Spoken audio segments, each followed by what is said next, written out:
Hi, everybody.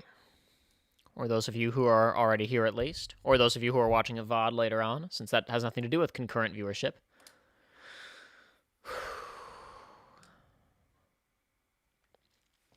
Where were we? Right, we just finished with the zip line.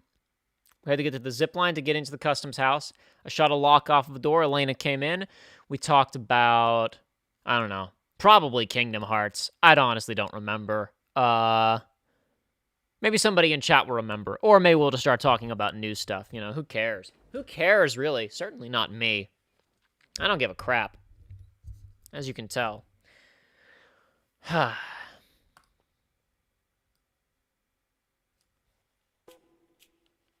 I see. Music is still off from last time.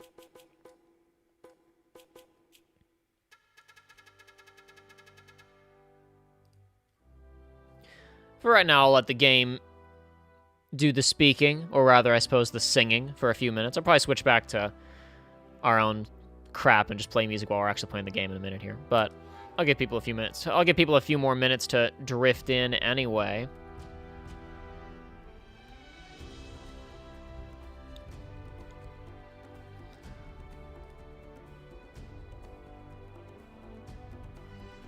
What's this? Sorry, folks. 1 second.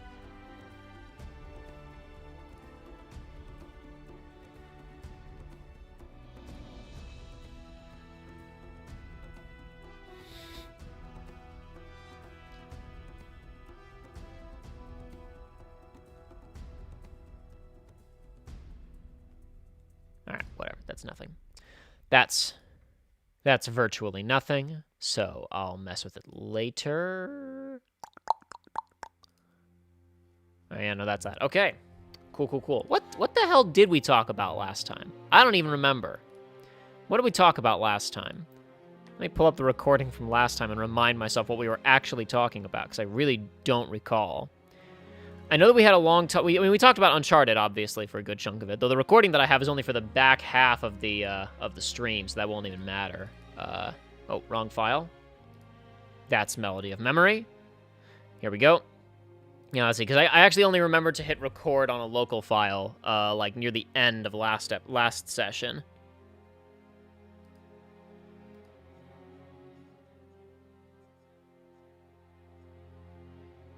We talked about writing? I'm talking about screenwriting. Why was I talking about screenwriting?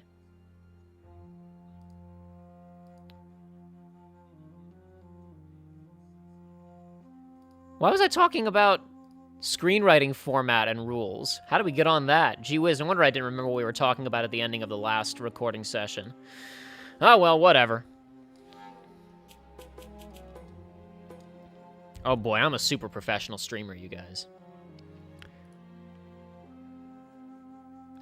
Video City 1, I haven't finished Melody of Memory yet, but I loved you gushing over Tron. Yeah, that really was the one that kind of made me go, this could be a really interesting conversation topic. Because just because I was watching it, I was like, this is how this would have been laid out if there had been a ride back in the day. Interesting. So if you load in here, the door closes on you with no lock. So if you load into this level, you cannot get back out. So the whole Elena gets magically killed by goons that otherwise do not exist just doesn't happen if you load into this chapter directly.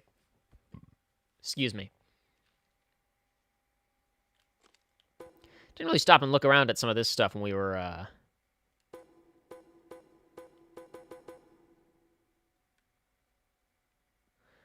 much can I offset this by, I wonder?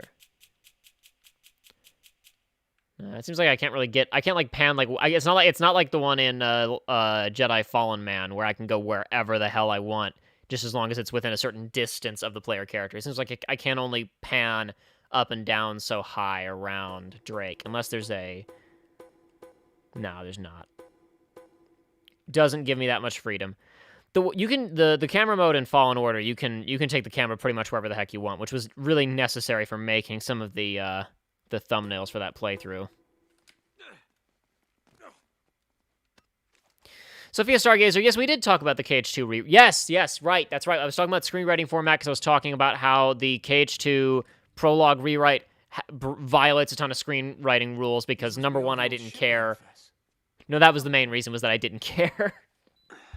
In spots, it violated because I was trying to write, more of a, like, game document where it's not, scene to scene to scene to scene. It had to have bits that were, like, describing, and then the player can do this. Then this gameplay sequence happens, which, obviously, in traditional film screenwriting format, that's not a concern. But there were also just lots of places where I just really broke format. But to be fair, that's also because the draft that I had was a first draft. I never went back through and did a serious second pass on it, so I wouldn't say that I wrote it quickly, but you gotta understand that the vast majority of the work that went into that rewrite went into the summary document. The me planning it out and building it and obsessively talking to myself like a crazy person, just in text form, trying to figure out how to make it all work. And then once I had it, then I started actually writing the script. And the script, I just kind of dumped the scenes, because I was like, okay, well, I generally know what happens here, and I just have the characters talk and accomplish these things. There were spots where it was like, okay, well, I want the characters to feel this way, but I don't quite know how to accomplish it, so I had to stop and figure that out. But for the most part, the screen, when I was actually writing the script, I was just like, let's go, let's go, let's go, let's go. Come on, come on, come on, come on. 29th of January, 1596. One day After he supposedly died. Wait, what are these numbers right here? Coordinates, right off the coast of Panama. Now, I love this one. Oh, so that's how you... I love the coordinates right off the coast of Panama. Did Sir Francis Drake anticipate the advent of scuba gear and deep sea diving, with which someone might retrieve his diary, his secret journal? Did he foresee that one? Or did he think people were just going to use, like, a diving bell or something? I suppose a diving bell would be possible, but damn, the coordinates would have to be really, really accurate to accomplish retrieving that coffin via a diving bell or some other primitive technology. I'm not sure even a diving bell existed back in the day when diving bells existed. When were diving bells invented?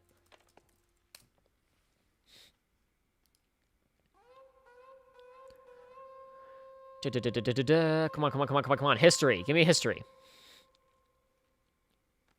Oh, wow. First described by Aristotle in the 4th century BC. Okay, so there were some versions of this pretty early on. Okay. All right, maybe a diving bell that would have sufficed for retrieving the contents of that coffin might have existed. Or maybe he intentionally dropped the coffin in relatively shallow waters, like on a reef or something.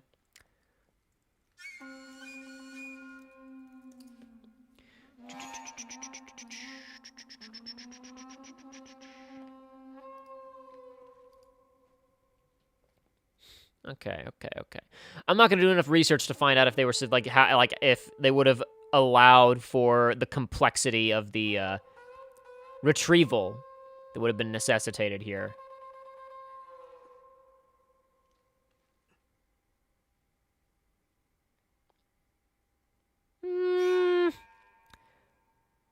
I'm just skimming this. I don't think anything existed of a sophisticated enough nature to accomplish that kind of dive, but whatever. Maybe Sir Francis Drake was just a really forward-thinking dude, you know? Who knows? It is not for us to know, or to ask. Simply to listen and believe when the game developers tell us that something happened. Oh god, oh no. I had to hit triangle to reload because I was playing Uncharted 4 multiplayer the other day. It's R1, right? Yeah. Yikes. Get ready for some serious misclicks in this stream, folks. I did not account for that. So obviously we now know that the Zambambos created many of the weird displays that we see around the Island of Skulls, of things being tied up or whatever. The candles are still a mystery, though. I don't anticipate this being done by Eddie's goons or by the zombies. This is just here for atmosphere. It's especially weird because the later games will have unlit candles all over the place. 2 and 4, some of the ruins you go to are absolutely lousy with candles, but they're not lit because, you know, they shouldn't be. Damn. Okay. Didn't do that super cleanly, but that's alright. Alright, I'm playing on crushing, aren't I? I probably need to be careful and stuff. Right, triangle, when you're aiming, swaps your weapons. I need to hit R1 to reload! Yipes.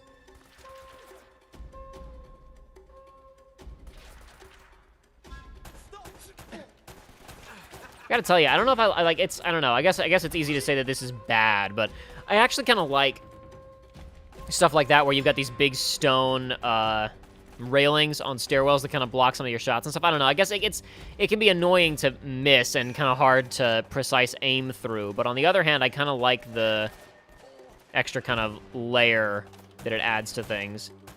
To the relatively simplistic gunplay. That's something that especially the later games will really, really get hot and heavy into when they really start focusing on very vertical level design. I don't know what he was throwing that grenade. I guess he was trying to throw that grenade at Elena, but he tried to throw it straight line distance. All right, I forgot. Blind fire. Don't do that. Again, I was playing Uncharted 4 multiplayer. I must unlearn what I have learned. Here, you know what? We're just gonna do this because this is the solution. Hey, he even threw it like a normal person instead of sticking his whole body out like a jerk would do. Oh, is he dead? Wow, that guy went down easy, relatively speaking, of course. Where's this guy? Where's this guy who's causing me trouble up here? There he is. I think that's everybody in this room. Alrighty. That was easy enough. Hey, we're off to a good start on this one. How embarrassing will this stream be? Will I do so poorly that we don't get to the end, or will we simply not play long enough to get to the end? And will you guys be able to tell the difference? When I cut it short, will it have been enough time that I could have gotten to the end if I've been playing reasonably well? Or will I cut it off before getting to the end simply to hide the and say, oh, we're out of time, ooh. Oh, so many mysteries, so many exciting discoveries to be had on our Uncharted journey. Puddle Jumper, why is Jacob doing this? He has nothing to prove? For fun, dude. I want to stream. I want to play Uncharted because it's a fun video game. And we get to see the harder difficulty.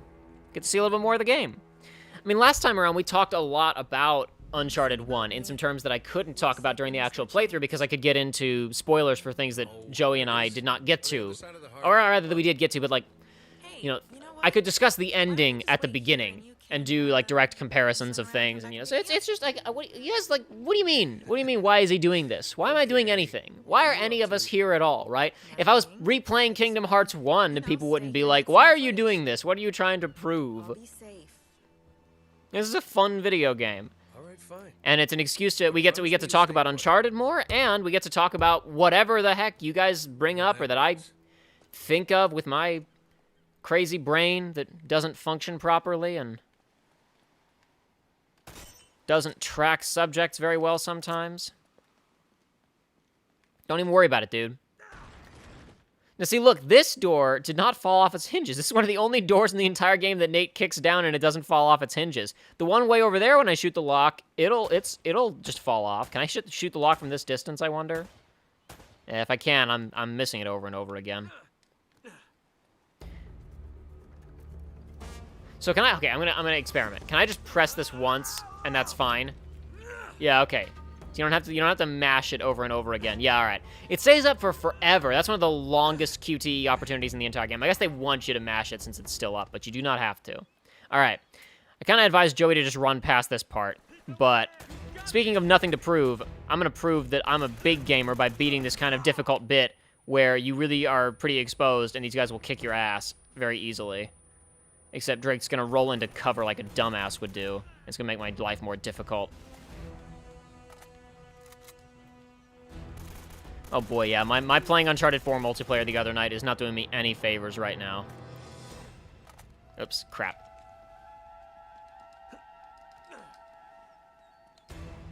Nate.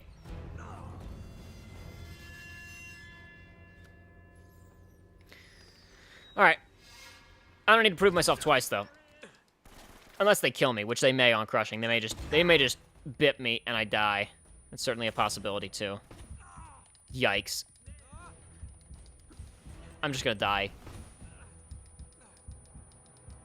Almost. Not quite. They almost killed me, though. It was very close. Yush says, Uncharted 4 still has multiplayer? Yeah, I mean, Uncharted's 2, 3, and Last of Us on original PS3 got taken down a while ago, but that was just because, like, I mean, that was on, you know, there were PlayStation 3 games, and a lot of, you know, last-gen console multiplayer experiences get taken down after a sufficient amount of time has passed anyway. It's pretty normal. It's pretty uncommon, though, for a current-gen multiplayer game to get taken down unless it has dire problems.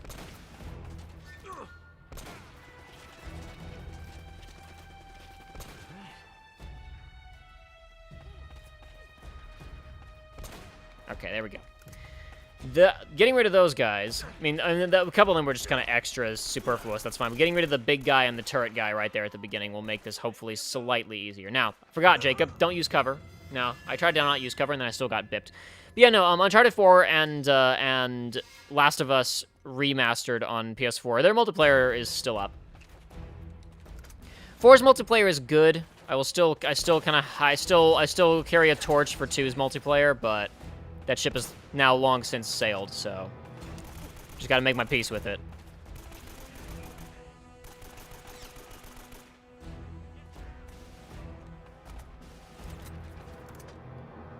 Yeah, it's not supported anymore. It's not getting new stuff at this point. There's not new cosmetics or new maps or anything like that being added. I don't think there has been since Lost Legacy came out. I think Lost Legacy added, like, a couple of costumes for a few of the characters, and it added, Asav as a playable character. And it also added some new guns, because there were a bunch of new guns added for Lost Legacy, the campaign. And several of them got added in. I say several. I think most of them, plus some extras, got added in as DLC weapons, which you either gotta pay for or you gotta loot box roll for them or whatever.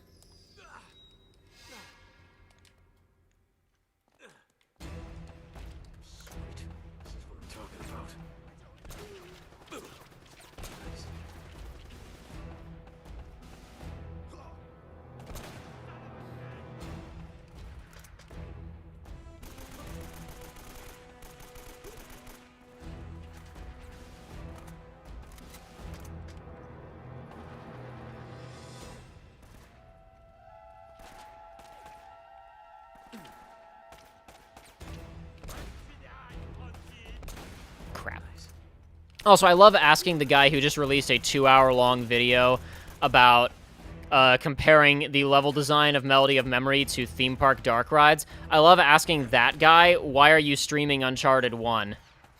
Why are you playing a video game on a stream about playing video games? I don't want to sound like I'm upset at you, Puddle Jumper. It's just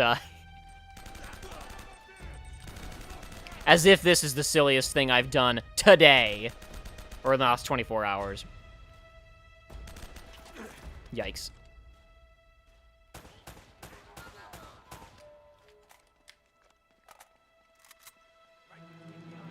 What do you hope to see from Naughty Dog's next game?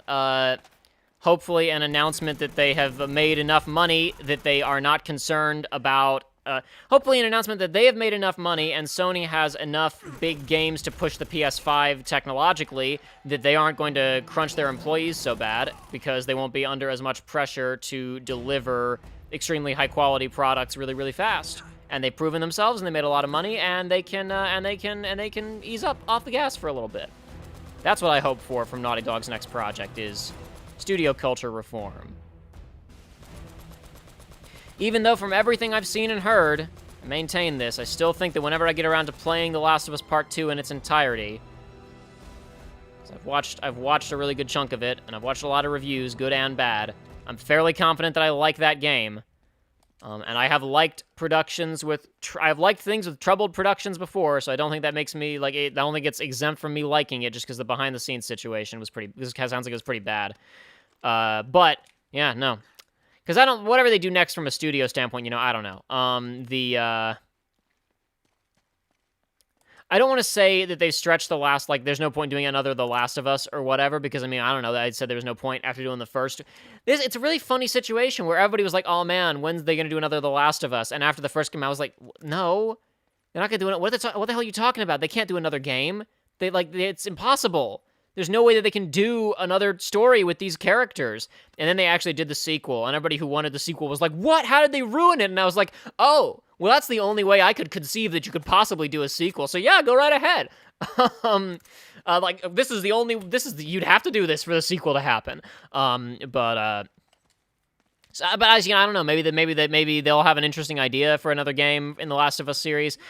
Maybe they'll have another idea for an interesting Uncharted game, but honestly, I don't care. I'd like to see them do something a little bit different from Uncharted and The Last of Us. Maybe try something really different from a design standpoint. I guess that'd be neat, but I really don't care. Maybe people will say I have small brain, but I admire some of the stuff that they're doing, pushing the medium and technology and presentation and all kinds of stuff that's going on in their work. I appreciate what they're doing. I think it's cool, even if they shouldn't push people as hard as they have been apparently to accomplish those goals. You really need to watch this. Just What? and Why was I playing on this difficulty? Yeah, just because it's a gimmick for the stream. I don't know. It's not necessarily a gimmick, I guess. It's just because, I mean, I don't know. We already played it before on normal, and especially for this game, I mean, it's hard to explain how weird and messed up it is on the harder difficulties. I know. Yeah, it seems weird.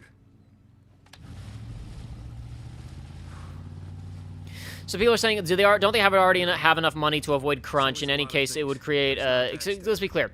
I'm not necessarily even saying that it's about like. northish. It's not necessarily even about money. Rather, not about Naughty Dog's money. It's about Sony's money. And it's about...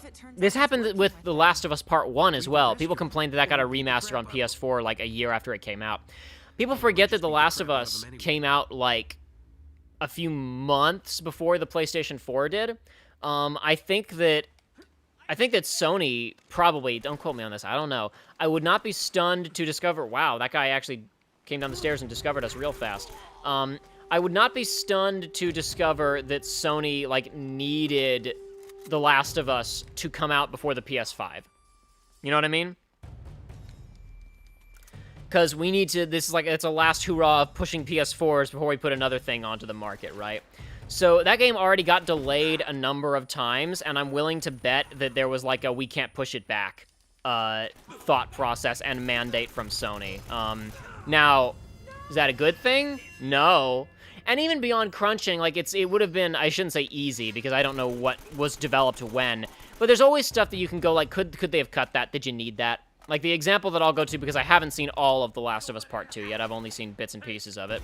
The bit that I'll go to from what I've seen is the ludicrously well-made sequence where Ellie gets onto a little boat, a little tiny boat, and like rides out over a rough patch of sea to try and get to like the aquarium and the pier. And it's like, that looks so good and so expensive. And couldn't she have walked down the street? Was it necessary? I think we talked about this on the last stream too. It's the same thing as like not The Last of Us, Red Dead 2. Phenomenally impressive game.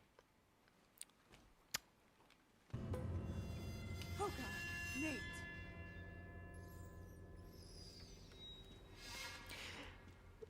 Red Dead 2, phenomenally impressive game. Did it need the island vacation after the whole New Orleans sequence where they all run away and they all jump into the water and then they wind up on an island and have to help La Resistance? And like, did that need to be there? There are important character beats that happen on that island and story beats, but they didn't have to happen there. They could have been moved somewhere else easily. And unlike the rest of Red Dead 2's gargantuan map and production value, which I honestly feel is an important contributor to what makes that game so significant, that, like, jungle shooting gallery sequence doesn't get to reuse any assets from anywhere else in the game, contributes very little to the vibe of the game, because it's not really part of the open world. It's just a segment you go to for that one section of the game. I guess it adds to kind of the, an argument can be, the best argument in favor of that is that it really lends itself to the feeling of this being a very old, epic novel that just like, okay, and now this is happening. Like, them suddenly winding up on an island and having a totally separate, unrelated adventure feels of the era, but was it worth the extra, let's just go ahead and ballpark it, 4 months of work that could have been cut entirely to reduce the total number of hours people at that studio were working on a weekly basis, was not worth it. Could have been cut.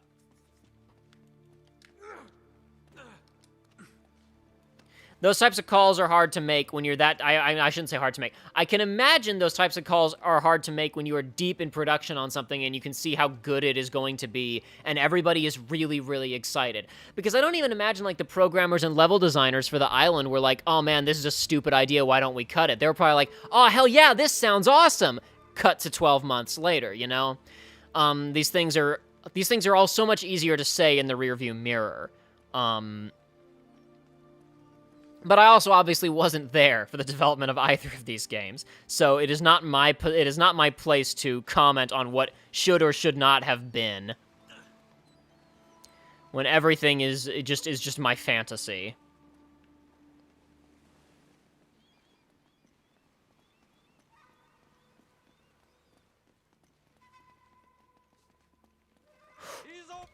Do it. Ah, he didn't. Okay, he still snapped the guy's neck completely in the wrong position from, hold on.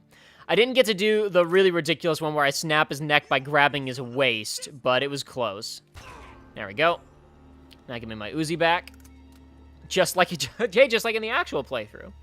Except that I actually succeeded at the stealth kill that time around.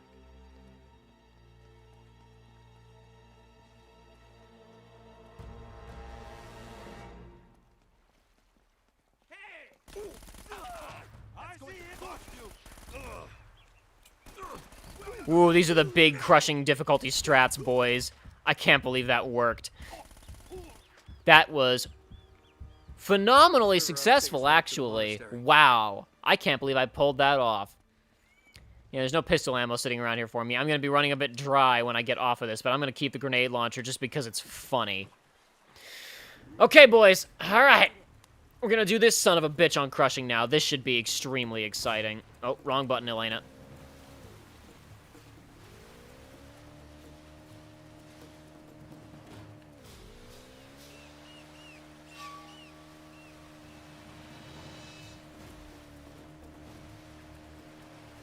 Whee!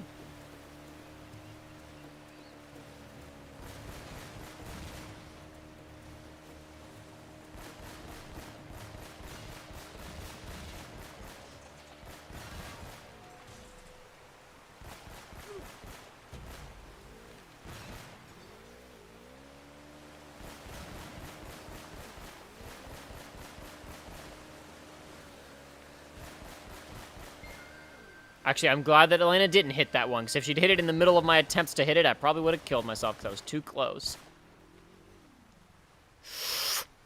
What do I do? What do I do in this situation? Okay, alright, that worked out just fine.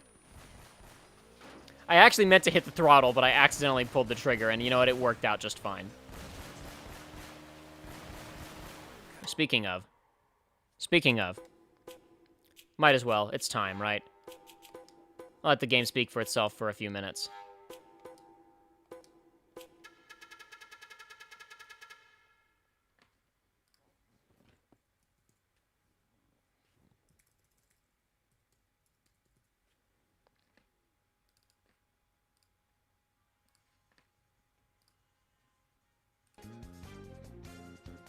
Alright, back to work.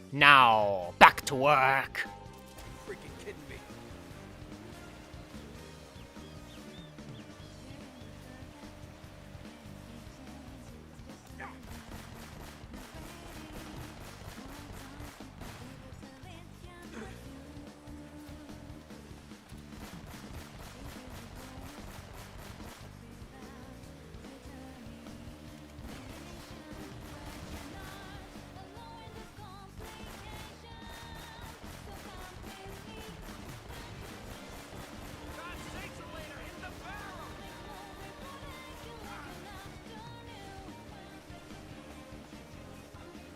Are we sure we're on crushing?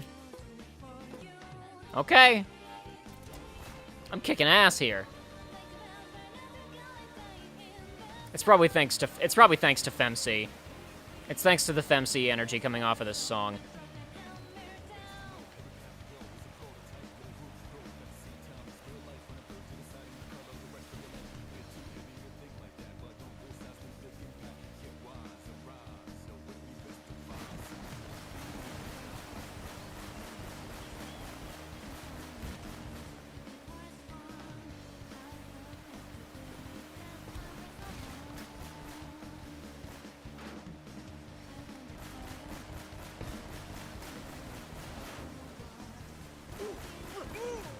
Sure, that's fine.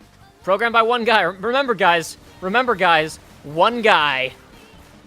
Okay, we're gonna do it. We're just gonna gun it.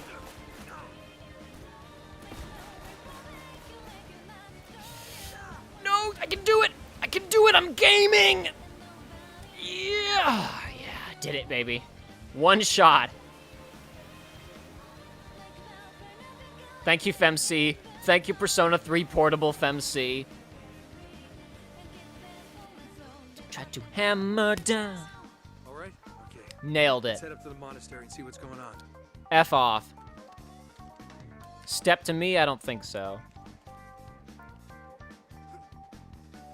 Watch this.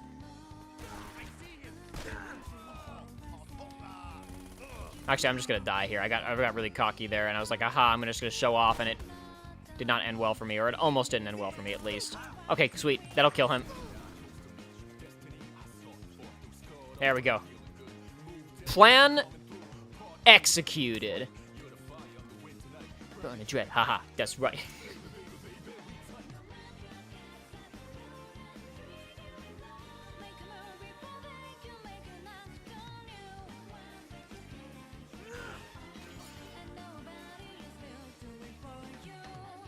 Robin asking about the final chapter of Attack on Titan. I'm not going to talk about that because, number one, even if you're keeping up with the manga, it isn't even officially released yet. So even then, it'd be a spoiler for people. And there's also plenty of people who are anime only, so I'm not going to get into that.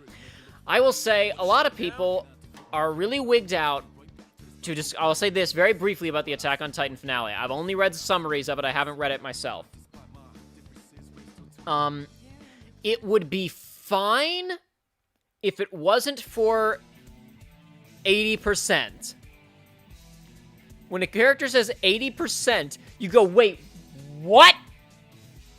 That's all I'll say on that. The only other thing is, some people are really wigged out about the main character's, not the main characters, sorry. A character's motivation. There's a character's motivation, or I shouldn't even say their motivation, their plan is revealed here. And I gotta say, I called like 90% of it. I don't want to say a year ago, but it might have actually been a year ago. I forget how long ago these chapters were published, you know? Almost everything that this character was up to that is revealed in the final chapter, I was basically, I was like, yeah, that's pretty much what I expected. There were just certain things where I was like, how is he gonna do this thing? Is this specific thing gonna happen? I bet he's trying to do this, but how will that occur? And then it did. It played out pretty much how I expected it to, honestly, and I'm not saying that's a bad thing. I think it was well set up. It is that 80% figure. When a character says 80%, and you go, oh boy!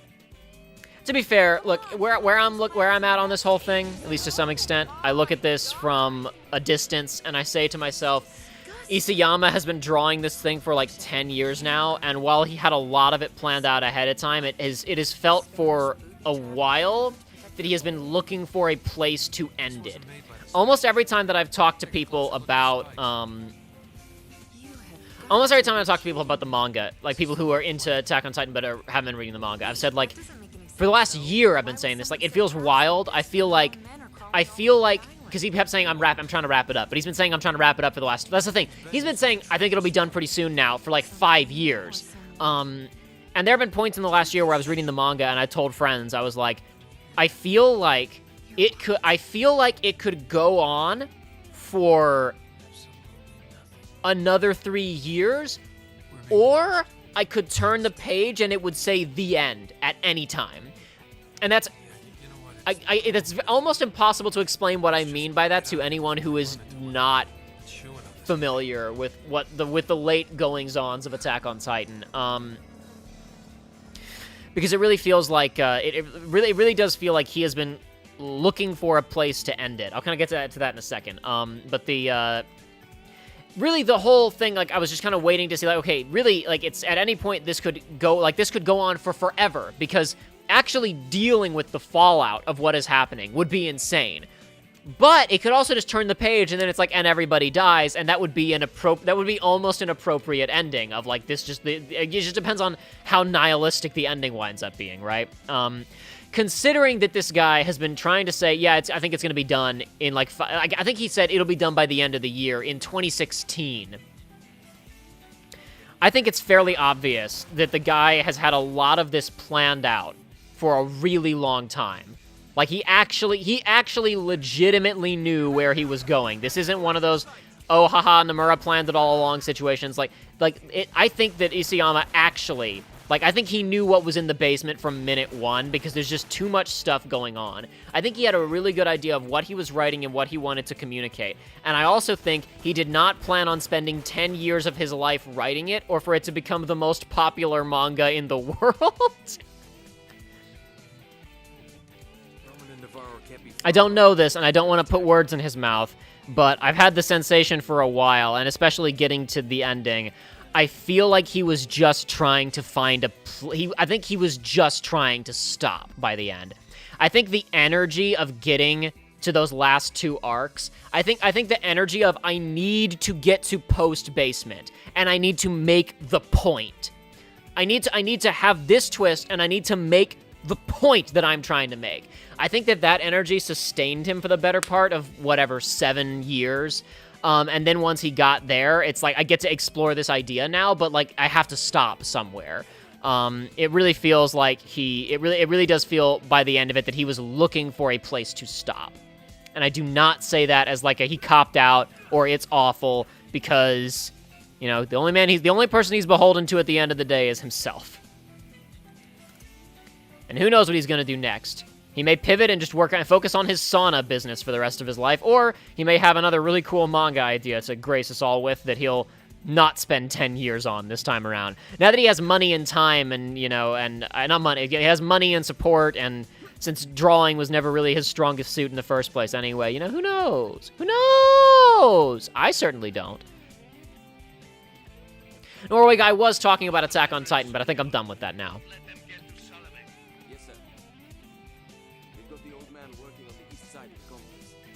Crossburn, there's one line in the fan translation that's absolutely hilarious, invoking the phrase "thank you." Yes, but I didn't mention that specifically because that correlates directly to the 80% line.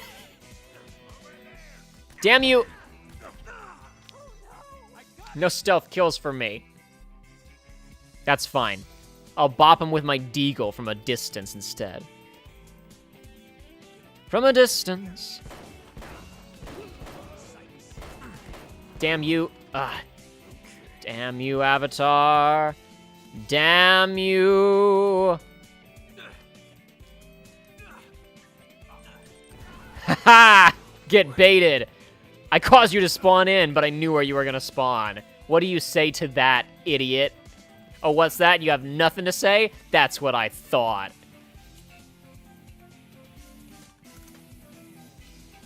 Actually, how much ammo's in the AK? Oh, actually, it's actually less. All right, never mind then.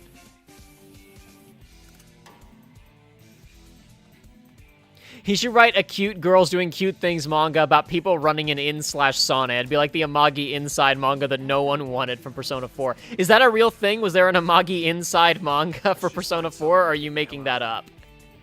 I feel like I would have heard about that, because I know about the Detective Naoto garbage, but I don't know about what you're talking about. That's awesome, if that exists. And by awesome, I mean hilariously bad and stupid, of course. Alright, one sec.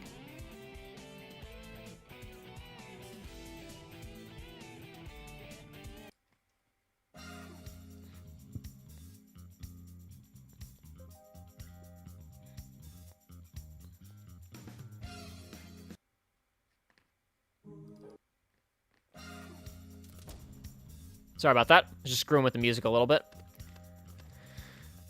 Sometimes when I put this playlist on shuffle, it results in very bad things, but I use the same kind of playlist every time that we're doing streams, so often we can kind of wind up listening to the same things because it is in an order, so I'll give the shuffle a chance. The problem is the shuffle tends to repeat tracks sometimes for whatever damn reason. It doesn't just go through all until done. There's probably some setting I need to tweak somewhere, but I don't know what that setting is, so ain't gonna get done on my watch. Oh, this guy, oh, maybe they're shooting at Elena. I thought they didn't know where I was for a second, but clearly 2 of them did, and 1 of them was just shooting at Elena.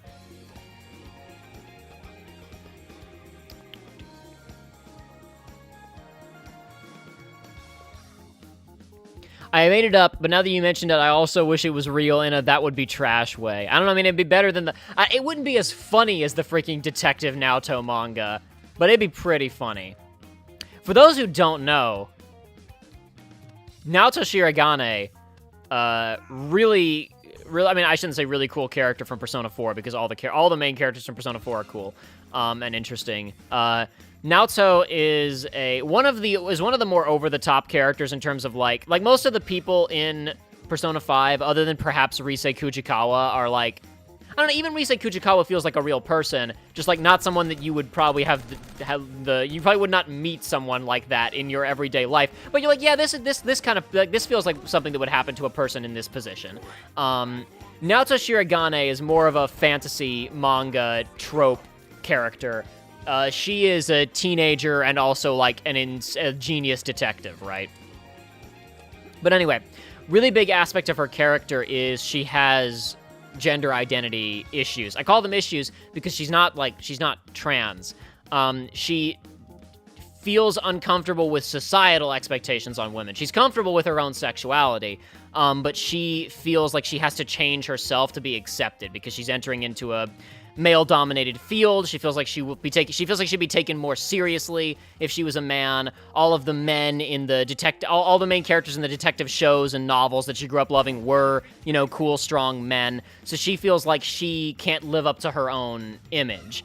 And part of her arc is learning that that's bullshit, and she can be whoever she wants to be as a man or a woman or whatever.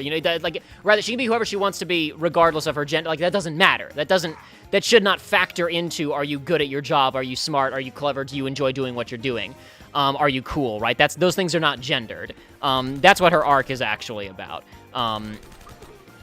Regardless, she still is a fairly masculine character. She dresses masculine for the most part. Even in the later, like in spin-off games that are set later on in the timeline where she's become more comfortable with her own sexuality, she still dresses in fairly masculine clothing, and she never really becomes a feminine person. Which is why when the spin-off manga Detective Naoto showed up, where she's like 10 years in the future, and she's riding around on a freaking Akira bike and teaming up with a robot, and she has long blue hair down to her hips, and she's in bikinis, and she's wearing red lipstick. It's like, this is the most clown shoes fan service not produced by the people who actually made the game thing ever. It's very, very funny and very trash, and I just died again.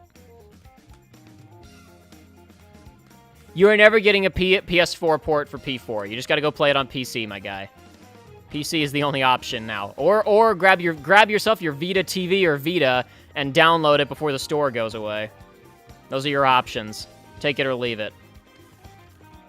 That crap is never getting a PS4 port. Or if you don't want to play Golden, you can buy a digital version of 4. You can buy the PS2 version of 4 on the PlayStation 3 digital store until that goes down. But if you're okay with playing the PS2 version, you can get that on if you can't play it on PC for whatever reason, you can get the I love the hitboxes on trees where it's just like a freaking solid brick wall. My favorite. It's real good, you guys. It's real good.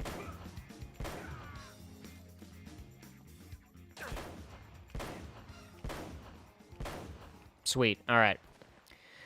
That's a decent number of problems dealt with, but now I have new problems because I have no bullets, and there are still men trying to kill me. There are still bad men. Oh, dear. Speaking of bad men. Yes, be distracted with Elena. Hell yeah. All right, sweet. Another bad man down.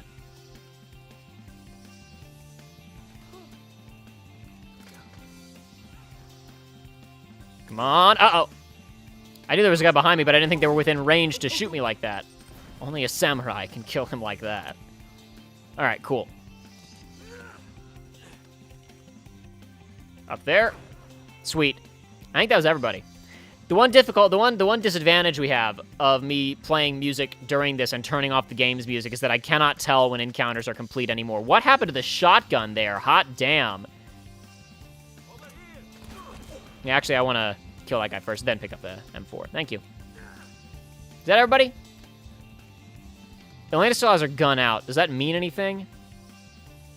I don't know if that's actually an indication of anything or if that's just superstition on my part. Regardless, I'm going to try and do a sequence break. Yeah, I want the action because I only got the one deagle shot. Let's see if this works. Can I throw this grenade into here? Oh, God, it's blocked? That's an invisible wall? Lame. No sequence break for me. Okay. That's super lame. Because when I accidentally shot it out during the playthrough and I went back later to see if I could replicate it, I was like, there is a broken window here, but at the time I did not have a grenade on me and there were no grenades to pick up in this area, so I was like, well, I can't test it. So I knew I'd have to test it when we did this, and it doesn't work. Wow.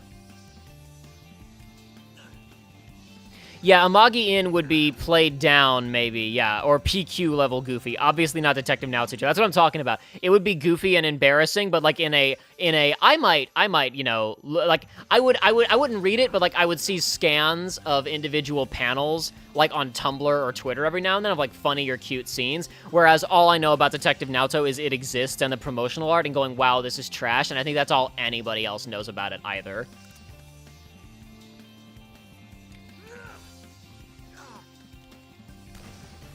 Don't worry, guys. Detective Naoto, essentially, the Detective Naoto isn't canon. Don't worry about it. It's not real. It can't hurt you. Boy, sometimes when Nate rolls off of cover, he really doesn't like it. He really just does not like it at all. You see, okay, this is unfortunate. What? What the hell? What is this?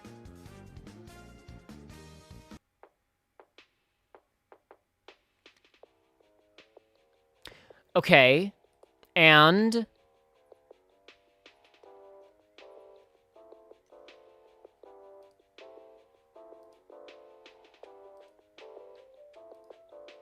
Just a second, Elena. Just a second, honey.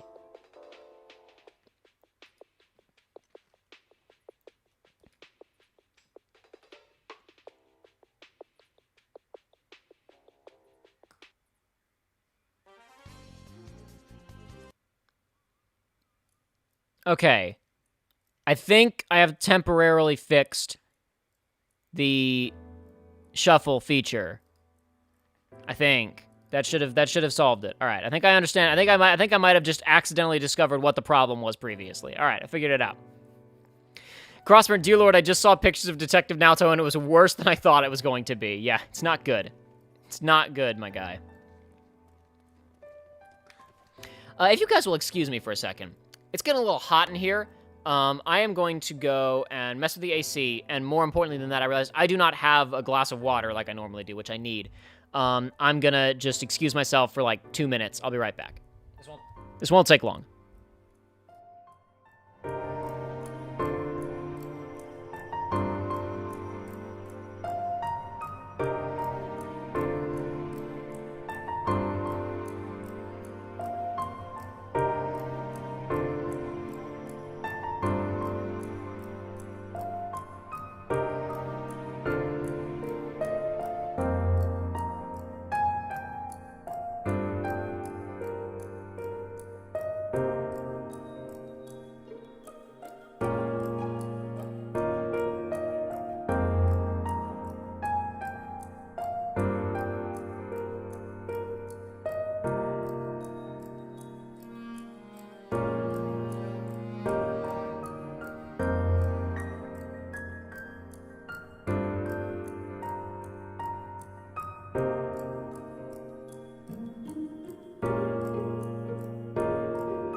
Sorry about the delay.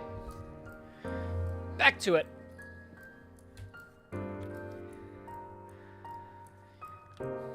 Back to it, ladies and gentlemen.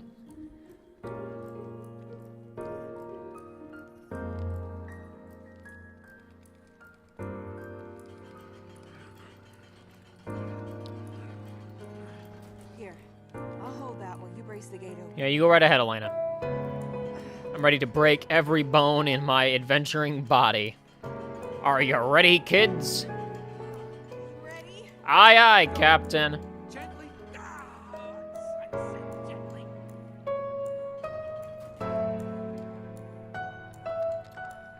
Alrighty, boys. The gamer courtyard, ladies and gentlemen. I hope you all brought snacks. We're gonna be here for a minute. Oh, it's like a John Woo film. The birds flew away because they knew the action was coming. 'Cause I'm coming.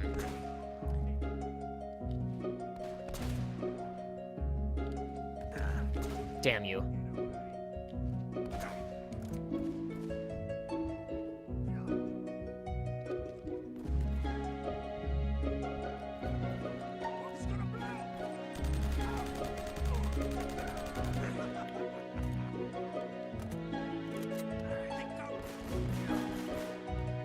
Man, and the blind firing compared to the later games, too. Yikes. Boy, attempting to do a brutal combo when you aren't absolutely confident, go like remember, like, if you remember the brutal combo when you run up and you try to do it, it's a death sentence. You have to be exactly committed to the precise inputs you need to do to accomplish it, or you are just toast.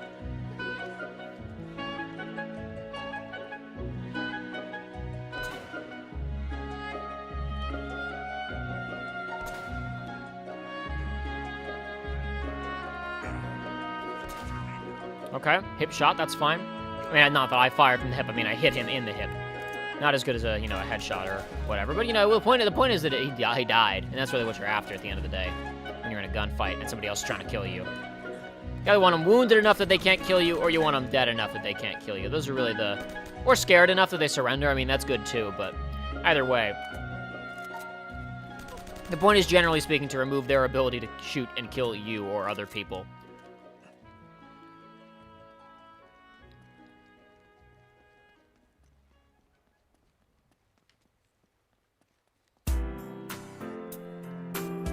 Speaking of Persona 4.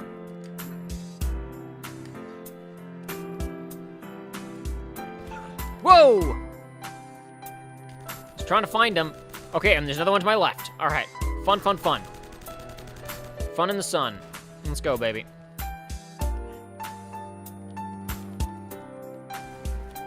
Did that get him? Almost got him, but not quite. Finish him off. Okay. Now, there's a grenade launcher guy around here.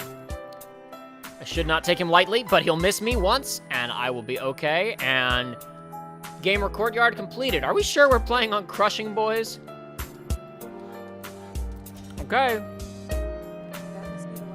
This isn't me trying to, like, humble brag or whatever. I'm, like, legitimately confused. Like, did I pick the wrong difficulty?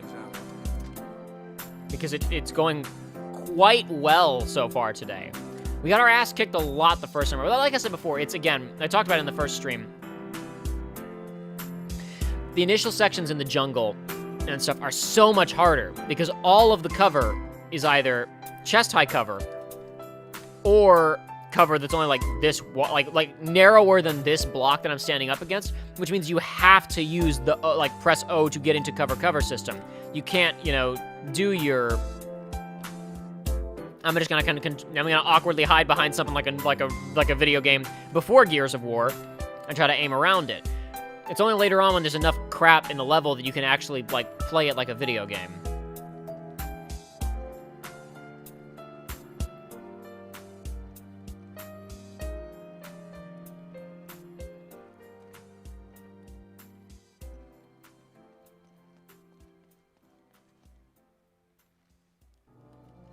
She worked in this little bar in the Philippines.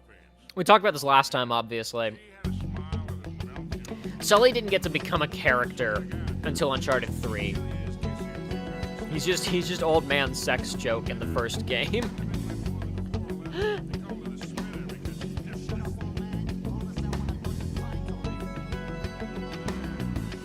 But as discussed, though I think Uncharted 1 especially is just a trope machine, dude. Number one, tropes are not necessarily bad. They can be fun. This game is not aspiring to be anything more than fun. And I really do think that by putting it in the video game format, by having it be a bit more flexible than strictly a shooter or strictly an adventure game, like earlier actual literal, Indiana Jones video games, I think it does elevate this game into something a little bit different and a little bit interesting.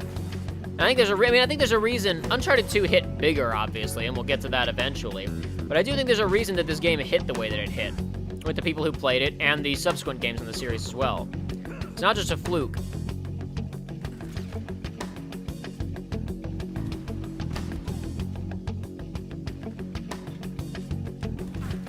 Yikes.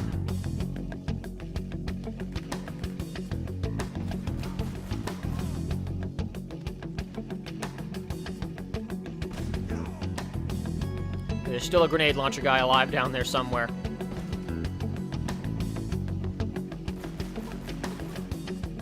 And you, I think that's it, though. I think it's just you. Actually, if it is just him, let's take this opportunity to pick up some ammo, huh? Because I think most of these guns despawn when you finish the fight. I saw some shotguns around. I'd kind of like those. Yeah, we haven't got to play with the shotgun any yet. Didn't see that interaction during the playthrough. If you run over here, he says, Sully, stay down, apparently. I don't think I even knew about that. I don't think I was bold enough to explore previously. Oh, I killed him, darn. I was just trying to stagger him and keep him down, but he was weak, boy. He was weak. The color of the spinner slowly puts on sunglasses. Good for a corpse. So you brought the girl after all, huh? The girl? Hey, if it wasn't for her, you wouldn't be getting rescued right now. If this is a rescue. What the hell does that mean? You gotta admit something. It's all They're interrogating him to frickin' Metal Gear Alert music. Caution music. Miraculously showing up alive. Now wait a goddamn minute. Roman had a contract out on me. I needed to buy some time. All right, stupid mistake. I didn't realize they'd try and track me. Sully, we would have been headed home with the treasure by now if you had just for once kept your mouth shut. And you might have thought of checking for a pulse before running off and leaving me for dead. Look,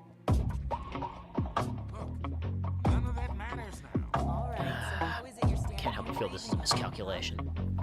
I'll talk about what I'm looking at in a second. Hold on. No way. Old Francis took a bullet for you. Yeah, I thought this kind of thing only happened in the movies. Yeah, well, it still hurt like a son of a bitch, I'll tell you that. Anyway, once they realized I wasn't dead, I convinced Roman that they would never find the treasure without me.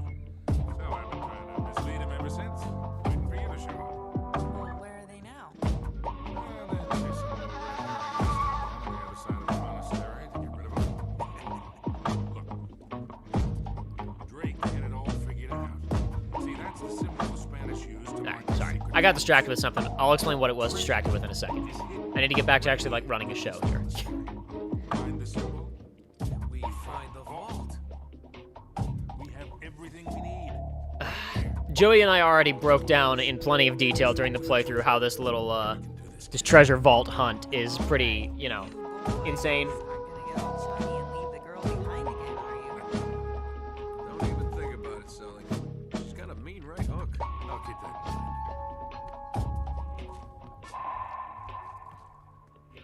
So I don't think I really need to get into the absurdity of this treasure hunt again. Talked about that last time. Boom, boom, boom, boom, boom, boom, boom. Something about these statues. Yep.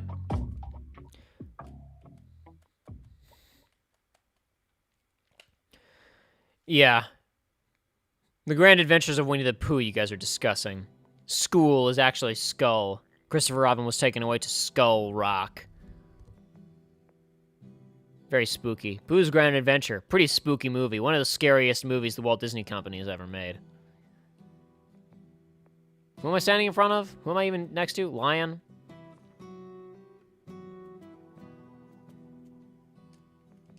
Oeste. Okay. Oeste. I remembered my Spanish lesson that Joshua provided last time around. That was a simple one. Bird, bird and bear. The bird and the bear are back, baby. East Coast is Beast Coast. Oh, there are still some guns on the ground, actually.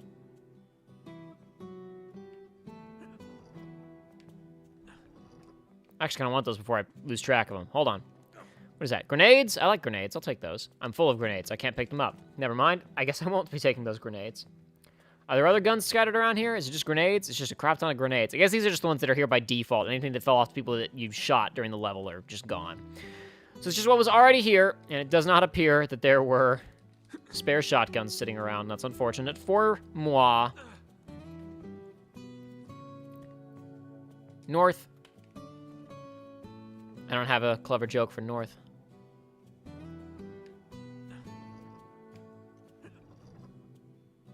Caution is, in fact, a song you hear a lot in Metal Gear Solid 3, but you gotta be cautious when you're playing Metal Gear Solid 3, so really it makes sense, doesn't it?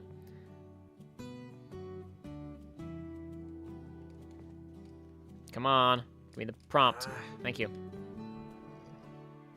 Wrong way. There we go. Bingo.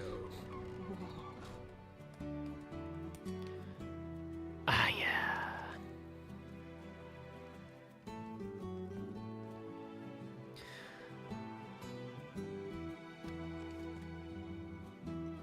Noriga, yeah, we discussed the, I got a little Spanish lesson from Joshua during the actual playthrough.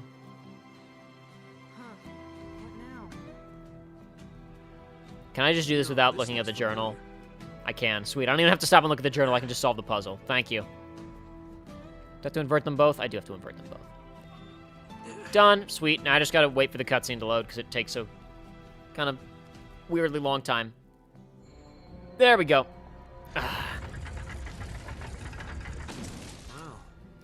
Ah, yeah. So that Melody of Memory video, huh, boys? I worked on that. That was fun. Let me see that. Yeah. That actually took me 2 days to shoot, just because it was so damn long. I mean, to be fair, I started late on the first day, so it was my own fault. But I just threw on the same shirt the next day and finished filming it. Yeah, and one person will make a lot less noise. But that project was interesting. I had the idea for it basically when the game came out. When the hell did Melody of Memory even come out now? It's been a little while. Okay, take this with you. Leave it on channel 13. They don't use that one. And keep us posted. All right, you got it. Close this thing back up. Yeah. Nate? November, huh? Yeah, I was like, I'm pretty sure it was, I mean, I knew it was last year, but I was like, I want to say it was pretty close to the end of the year. I knew it wasn't December, but yeah, November. Now, I had that idea when I was watching the playthrough. Like, I was watching playthrough footage. I was like, oh, this could be, like, it would be neat to kind of talk about it from this perspective. That could be interesting. But hadn't gotten around to it yet. I think in my head I wanted to, initially it was another thing where I was like, I'll script this. Because, like, I was thinking there are so many levels, I would have to only talk about each one for, like, 30 seconds. So I'd have to make it really tight. I'd have to really script out, like, why each one was a certain way. I'd have to get it across real quick. But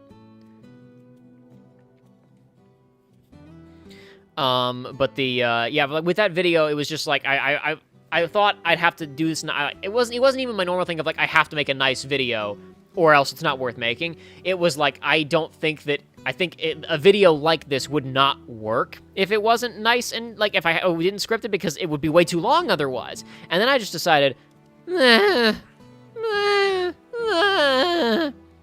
don't think I was expecting it to be almost 2 hours. Well, it was 2 hours in the initial cut, but, that's neither here nor there.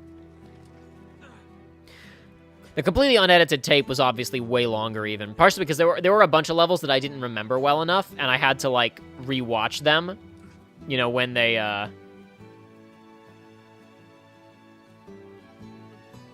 pushing the stick straight up. I'm not pushing it, like, you know, like over here to try and get him to reach to it. I'm pushing straight up. All right, Nate. Sure, that's fine.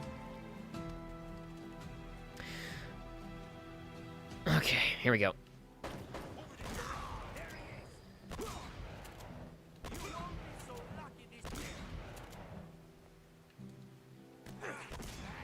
Damn.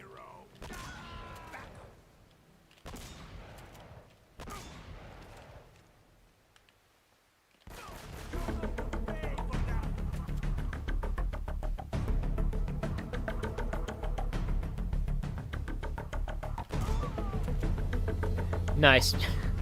10 out of 10. Good flip. But yeah, no, so part of my difficulty with putting that video together was, like, I think it would just be too long. And then I decided I didn't care. But filming the entire thing and just improvising my way through it meant I often had to remind myself of the details of a stage. That stuff was easy enough to edit around, obviously. It's like, oh, here's a blank patch where I don't talk at all. Let's just cut past this. But then it was like every flub that I had, obviously, every bit where I doubled back on myself or I tried to retake something. But honestly, it was about, like, one of the more difficult things was just trimming it down. Because, like, I had a lot to say about each level, and it was like, okay, but is this interesting? Is this worth listening to? Is this even contributing to my points? If I am, at the speed that I'm going, like, with my own brain, where I know what I understand how I feel about something without having to explain it because I just feel it, right? It's the explaining part that's difficult. There were bits where I was like, okay, is someone going to hear this and think that I'm contradicting myself? Is someone going to think that I'm contradicting my own points?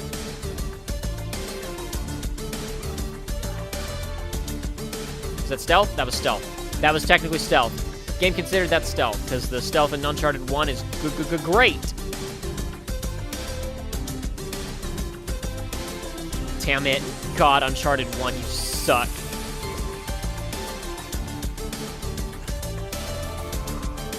Uncharted 1 stinks. But anyway, no, what I was gonna say is the difficulty of putting that together was, like, there were certain bits where I just, like, either went into too much detail or was like, this is not gonna be entertaining. It's not even entertaining to me listening to it, or, like, you know, I only understand what I'm talking about because I'm inside my brain, but I know someone else is not gonna be able to follow this. So it's trimming that kind of stuff out as well. And even by the end of it, like, my first cut was 2 hours, and I was like, this is probably too long. So then I basically went back through the entire thing and trimmed it down more, but that just required, you know, watching the whole video to get back through it and find the parts to trim, which is more than it's a 2 hour long video.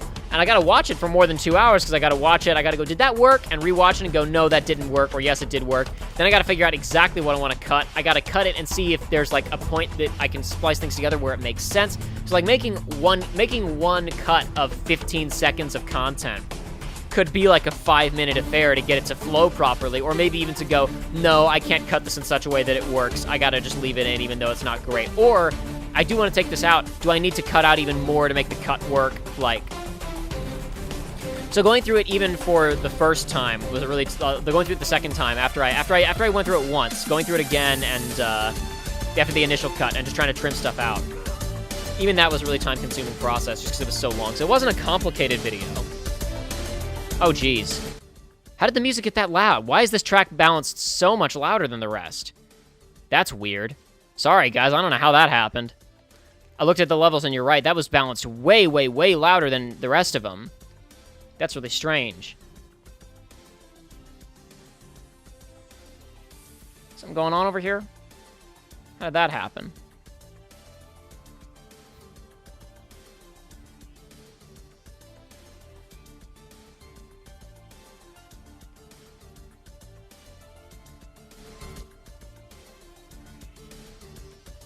Weird, folks. I don't know what was up with that. Sorry.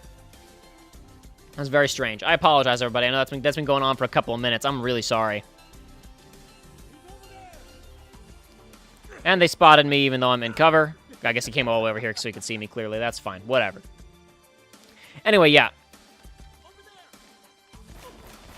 But yes, it was like it wasn't a super complicated video because I just talked to camera and I really did very few like post video edits. It was really just like there were two bits where, because of the way that I filmed it, I basically just used OBS, essentially doing the exact setup we're doing right now. So I did not have the source footage of Everglow's YouTube videos. I just had, like, I had the videos with my head in the corner. So there were bits where I was pointing at things that were completely hidden behind my headshot, right? There were points where I decided, I still get the point across even though it's hidden, but there were a couple points where I was like, no, you really need to be able to see what's behind, you need to be able to see what's behind my head. So I had to go back and get the original, like, I had to get the YouTube video. Plus, in some cases, my mouse cursor moving around to mimic what I was doing, like to draw attention to something. And then I had to splice that together to match up with the rest of it. Though the actual second pass, I did one edit, then I did another pass, then I did a third pass, which is where I added music, and then I cut it down by another, like, 4 or 5 minutes, which brought it down to what, 53 to 1 hour 53 minute state that it currently is. Yeah, I want to say that the after one cut it was 2 hours. I know it was 2 hours after one cut. I think the next cut I got it down to 2 hours, to 1 hour 56 minutes. And then after the other one where I added in music, I found a few more spots where I could cut, and I reduced it to its current 1 hour 53 minute state. Ugh. It was kind of messy to put together. I think it came out okay in the end, all things considered, and I hope you guys enjoyed it, considering how goofy it is.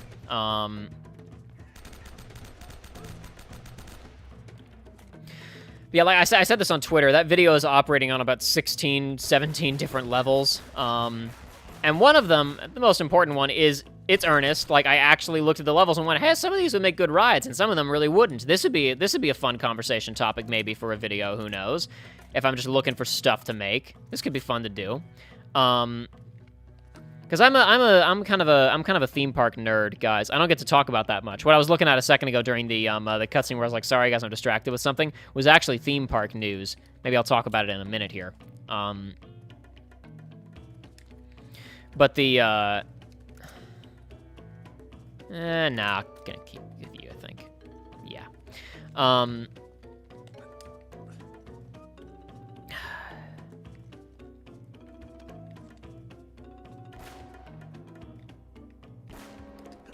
Wait, there's something about this. Already did it, Nate. Already solved it. All right. One of the We got all the clues. Right? one aspect of it where I was like, it was unintentional, because like I said, I came up with the video strictly from a place of earnest interest initially. Two bells resound in perfect harmony. Good job, game.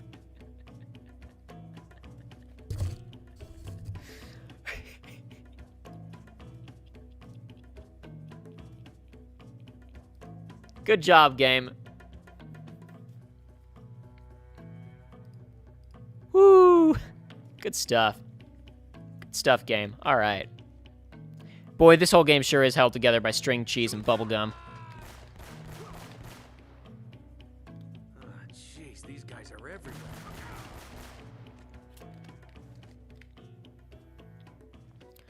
String cheese and bubblegum, my guy. String cheese and bubblegum.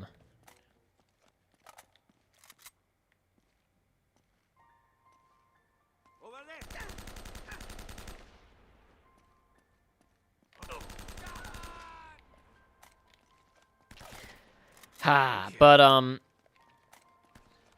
there's certainly a level of that video, and this isn't where it started out. It didn't start out as some kind of like condemnation or criticism or take. It was just it started from a place of complete earnestness, but as I was like, actually, you know, hold on, this is actually kind of valuable, because it's like, I don't know, people keep asking me to talk about KH, and it's like, what is there to say at this point, other than eventually, I mean, I've said before, I do want to make, like, really good, like, complex, nice reviews of each individual title, like, really well made, but those are real time sinks, and I don't know when or if I'll ever get around to doing that. In the meantime, it's like, what is there? Even if I did want to dedicate myself to being a KH YouTuber, what is there? Like, I don't know, I haven't exactly swung by the Gamers Joint or HMK recently. But I have to imagine they're all kind of floundering for content right now of, like, what is this channel right now? What do I even put on it? Kingdom Hearts 3, sorry, all the Kingdom Hearts games just coming out on PC, and the mod scene getting crazy is certainly going to give these guys fuel for a few weeks, and occasionally new cool mod. Like, but that's like, oh, cool, we get to talk about a cool new mod that came out, right? But it's like, there's not going to be any even Kingdom Hearts news until next year. Take your sorry mob and go. I guess there's updates for Union Cross and Dark Road. Though Dark Road is almost finished. I actually watched the Dark Road, the latest Dark Road updates last night. I haven't looked at Dark Road in like months, but I got caught up. It didn't take long. It took like 30 minutes to watch all the cutscenes.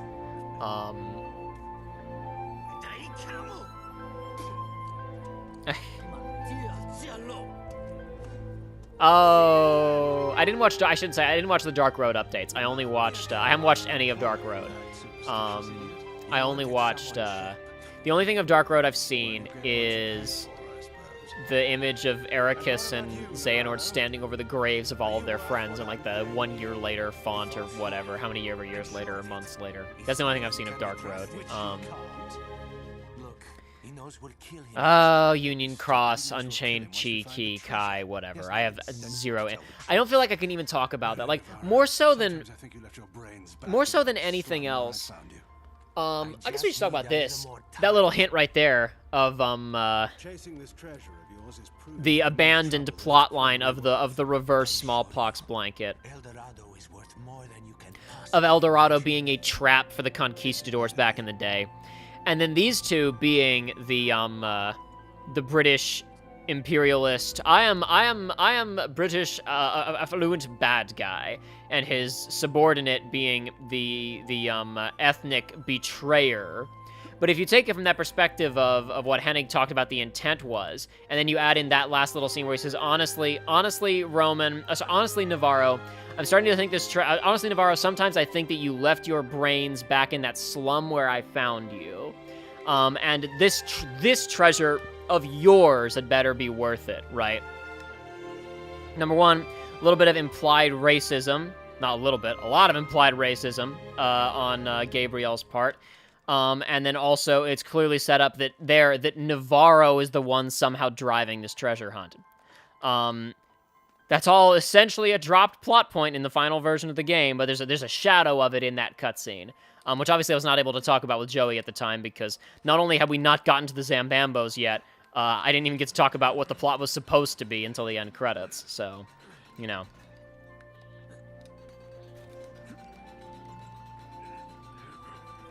No, Dark Road isn't almost finished, Crossburn. Union Chi, Cross Kai, whatever BS is almost finished. Dark Road, it's unclear how Dark Road is going to go on for, though it's also, I think it's not considered, I don't think it's going to be a long-term thing, because they've recently, they basically put out an update of like, hey, listen, the game's going to go offline soon. It's going to go offline. You'll still be able to play it, but the ability to, like, all online functionality will shut down. I don't know if that's even going to mean, like, you'll be able to purchase microtransaction fun bucks anymore. I don't even know how that's going to work. But there's, like, a feature of download all your save data so you can play offline that's been implemented, and they're like, everybody download your save data so you don't lose your profile and stuff when we switch everything to offline. But I think that when Union Cross Kai Chi Ki cover Backman, the Master of Masters, I think when that's done, it's going to go offline, and then Dark Road is going to keep getting story updates, but I don't think it has any kind of multiplayer functionality or even, like, microtransactions, because I think that all of the... Joey got through this cleanly I got through this cleanly when I played it, but it's always nice to have a second chance, because then you might see jank that you missed the first time around.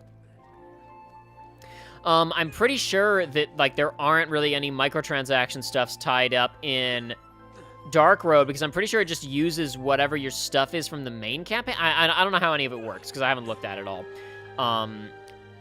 Regardless, Dark Road seems like it's going to go on... I can't imagine it's going to go on indefinitely if they're cutting a bunch of features, and they're shutting down, like, the main portion of the game, but whatever.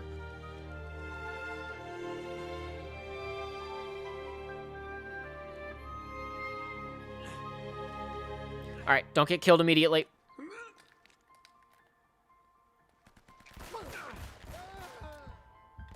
Because those guys are ready to shoot you as soon as you drop down into that little area. And on Crushing, getting ambushed like that can be the ending.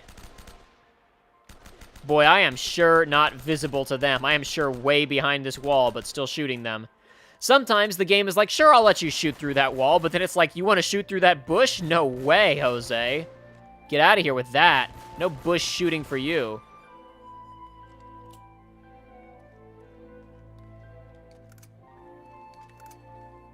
Nate, you read me? I read you, Sully. Sully, I'm just going in circles here. I read your subtitles and I hear you with my ears. Looks like there's some kind of secret gallery at the top of the church. Can you get there? Think so. Yeah. Get out of cover, Nate. Give us a call if you find anything. Hunter Does Games, are you going to do the crushing on the other games? If we play them, yeah. I should qualify that statement. Give me a second. If we get through the other games, if we get through the other Uncharted games, I intend to go back and play them on the hardest difficulty, either by myself or with guests or whatever else. However, while we filmed Uncharted 2, and it's going to come out, in fact, Part 1 will premiere next week, I am hesitant to give the forecast on 3, 4, and Lost Legacy. The plan was certainly to play all of them, and I guess I should say that's still the plan. I kind of want to talk about this right now. I know some of you guys may be getting excited because my output is picking up really harshly right now. Like, things are really speeding up, but, unfortunately, things might slow down again in a few months here. Might get as slow as they've ever been. Because I may have to pivot my attention to other things and put significantly less time into YouTube. I don't think that'll stop, because, I mean, to be honest, Joey and I will just want to keep playing video games with each other, be they for filming or just for funsies. I keep pressing, in case you guys are wondering what the hell's happening there with the camera flipping back and forth, I'm pressing it on the stick, which swaps your shoulders. I'm doing that because I've been playing Uncharted 4 multiplayer, and I'm trying to mark enemies. But that's not what you're supposed to do in this game.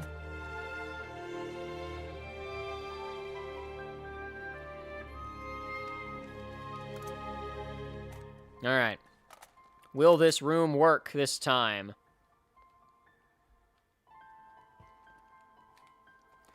Max Blade said a minute ago, because I was about to skip ahead because this track's it's got a little bit long. This recording of Discarded Power, but Max Blade commented, "This track reminds me. I thought I'd dislike a lot of the reorchestrations in Final Fantasy XII: The Zodiac Age, but hearing it in the game proper has really blown me away.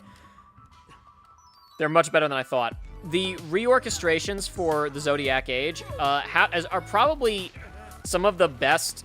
It's probably the best, if not the best, like, video game remaster soundtrack I've heard. It's definitely the best of Square's. That's not to say that the 1.5 and 2.5 remix soundtracks for Kingdom Hearts are bad, but there's a lot of, like, I forgot, that's not the step, you go right first. Even though that's the jump that you would think, because it looks like Nate could make it, and I almost made it, if it's not the jump you're supposed to do. There's a lot of tracks in Kingdom Hearts 1 and 2 that are way better in the remix versions than other ones that just aren't. See, for example, Bloody Bizkit's recent video comparing the soundtracks of 2 and 2.5 remix version soundtracks. That's another long version about Kingdom Hearts music. Is it sillier than mine? Or less silly? I guess that's really in the eye of the beholder, but I think it's pretty obvious that it's less silly than mine. Similarly granular and obsessive, and can only be created by a really weirdo fan. But perhaps not as bizarro world as mine. But no, the reorchestrations for the Zodiac Age are phenomenal. There's tracks where it's like, you can't go back. You absolutely cannot go back. The really crazy thing about the Zodiac Age is that there's actually 3 soundtrack selections now, because there's the original PS2 orchestrations, there's the redone orchestrations for the... Damn it. See what I mean? It starts you all the way back here unless you pull down both keys. I'll talk about this during the playthrough in case anybody... When I say see what I mean, maybe some of you don't remember or didn't watch the playthrough. You should have watched the playthrough if you're watching this, but whatever.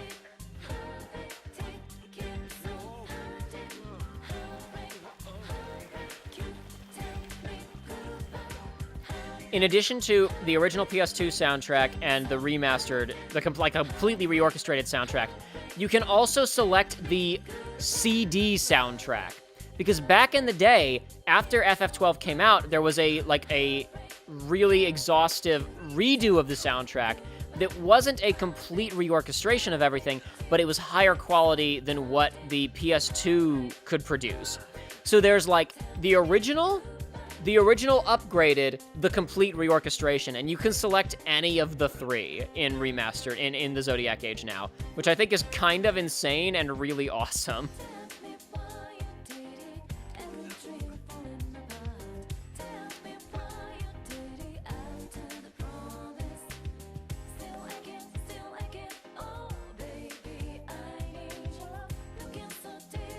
I just want to say that I really appreciate the 1.5 hour long Wooly Versus-esque serious crap post that you put out yesterday. How's that? I appreciate the compliment, but I'm not sure I understand quite how it's Wooly Versus-esque. The dude excels at, like, borderline crap posts, but not quite super in-depth. Is this a crap post? Is it not? And I appreciate that energy, but I guess I don't know. I guess I could see what you mean by that. Yeah, okay. I guess I see what you're getting at. Now I'm thinking about it. I was like, okay, all right. Yeah, I can think of some videos that could be compared to this. Sure.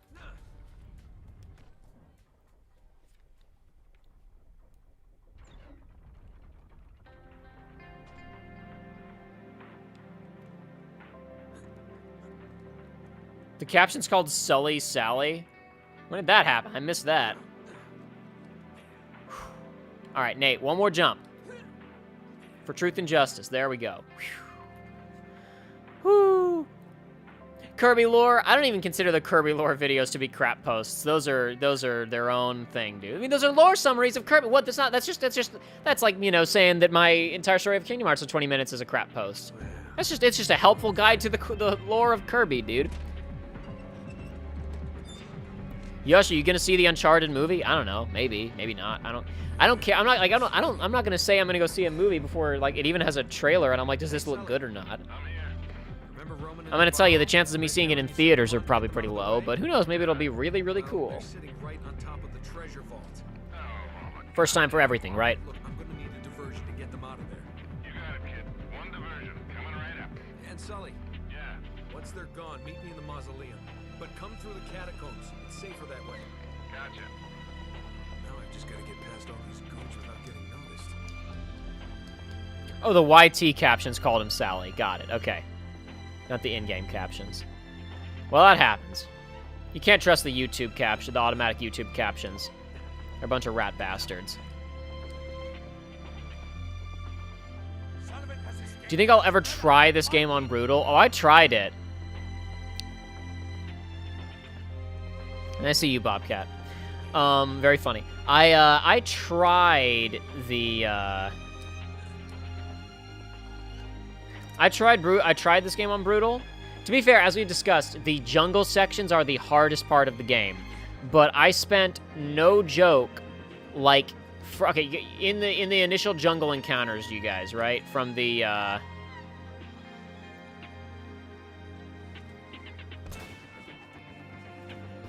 guys come from. where was that guy?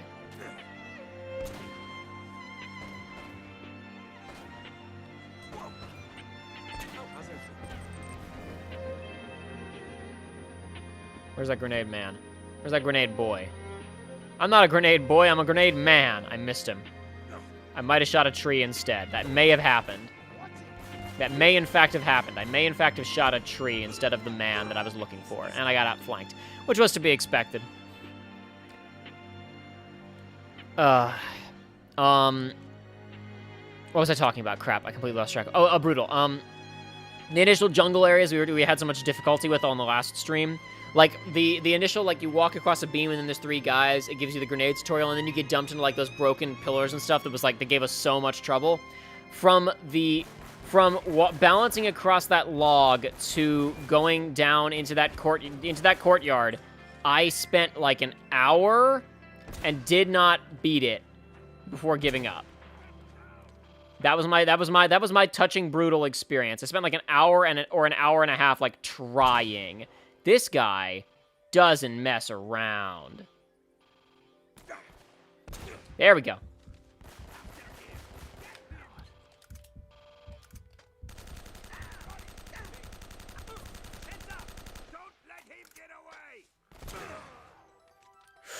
Okay. You know, I solved the problem. I solved the problem. It wasn't pretty, but it worked.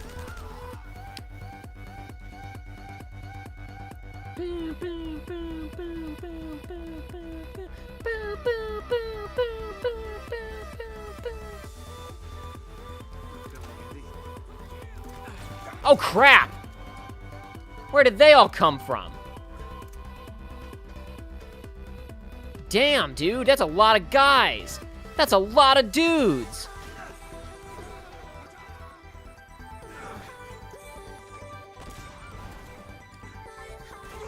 Oh, crap. Wow.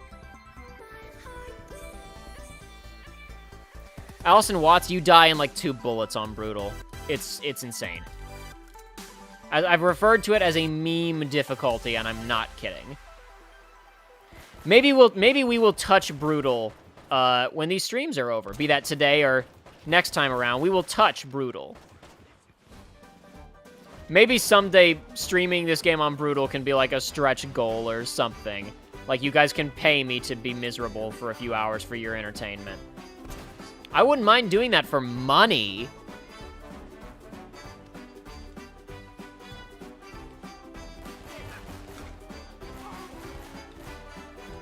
I'm willing to do all sorts of things for money. As it stands, I'd make very, very little money doing this. In any permutation. So why would I add brutal difficulty on and also make no money? All right. That was a lot cleaner. So I got some bullets left in this thing, so when those 17 dudes spill out of the wherever they came from. I hit the wrong button, damn it. Hey, I threw that grenade down into the El Dorado pit. I didn't stop and look at this when we were playing during the actual playthrough because I didn't think about it. That's where El Dorado is, down there. That's it, folks. That's the end of the game down there. That's the pit that the helicopter flies up out of at the very ending. Which the Nazis presumably dumped El Dorado down into. That was the Nope hole. Nope.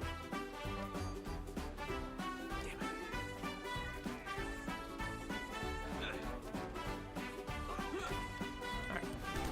Stun them a little bit. Didn't even kill. You still can't kill.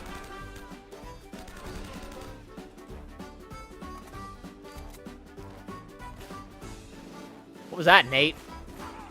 To be clear, I didn't even pull the trigger there. He just, like, backfired it over his ear into the wall. That was a choice, Nate. All right, I'm gonna take that. And I really like a shotgun as well, if I could have one. Thanks. Yeah, I think Deagle and shotgun go into the next area. That'd be pretty good.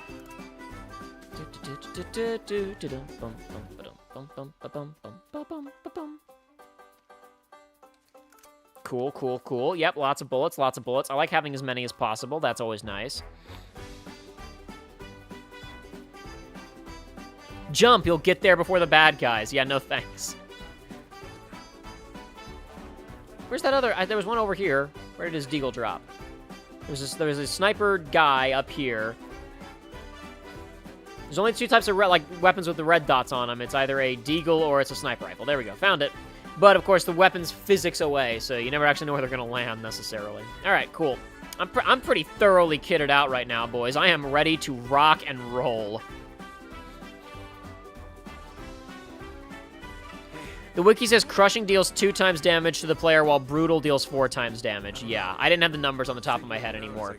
I want to say that enemies also take less damage on brutal, but I could be mistaken about that. You'd have to double... If you're already on there, Bobcat, if you could double check for me, I'd appreciate it.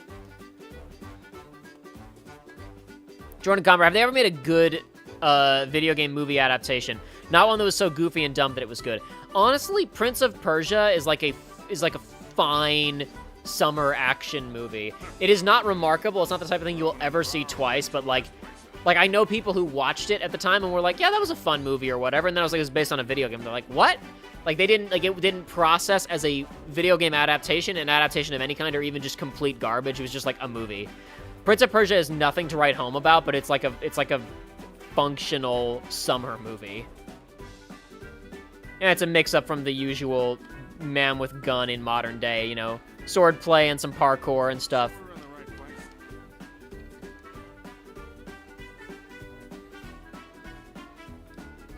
Perhaps all the underserved Prince of Persia fans out there wanted more, and certainly it wasn't exactly a great movie, but it was like I said, it was a functional movie. It got the job done. It was perfectly watchable. Is it the book? I think it's just the book needs to be flipped, right? No, the book's fine. It's the arrows. The arrows need to be up. Out of my way, Sully. Yeah, Sully is really barely in this game. He's in the beginning, obviously, and then you rescue him, but then you immediately go down into the catacombs, right? You see him right here, and then he immediately gets booted back out so you can hang out with Elena in the treasure vault. And then you don't. And then, granted, he and Nate have a cool team up and storm the church, and then down below at the very ending. Looks like we're in But business. Sully's barely in this one, and he's barely in 2 as well. He's only in there for like 5 seconds.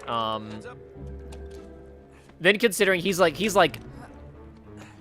and Nate basically have equal share of the main character role in 3, it's kind of wild. You really get the sense that Hennig had something more that she wanted to do with him, and she just never got around to it until the 3rd game.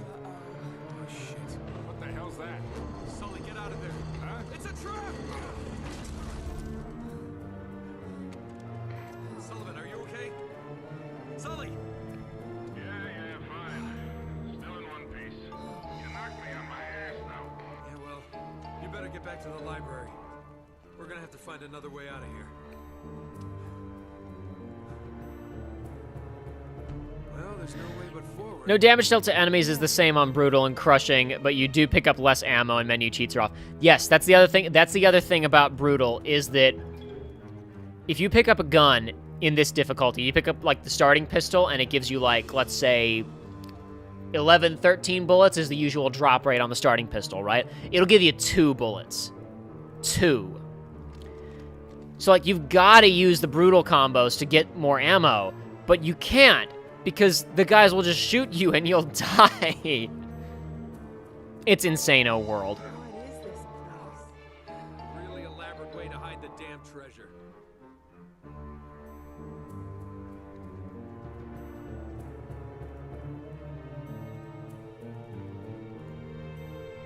What movie would work better as a video game, says Yash Kapoor? Ah, the rarely asked, far more interesting question. I think that often comes down to settings that need more time to breathe, you know? Like we talked about, I mean, here's a perfectly good example, right? The story of Uncharted 1 would be pretty average as a movie. I mean, we talked about this a lot the last time around. I think that Uncharted 1 is massively elevated by being this interactive thing.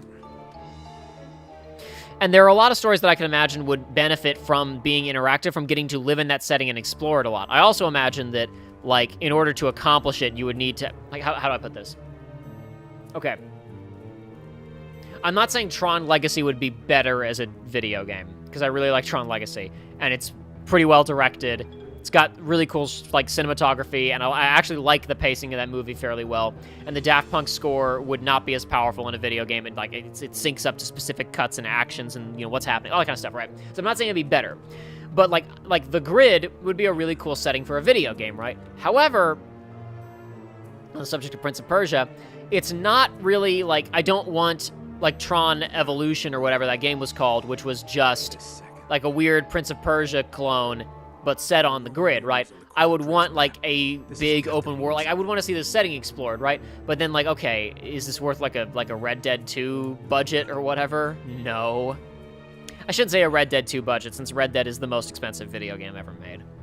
Is this worth a Just Cause budget, even, right? No. Probably not. I don't think there's enough water. I don't think that idea holds enough water to justify that large of a budget or whatever.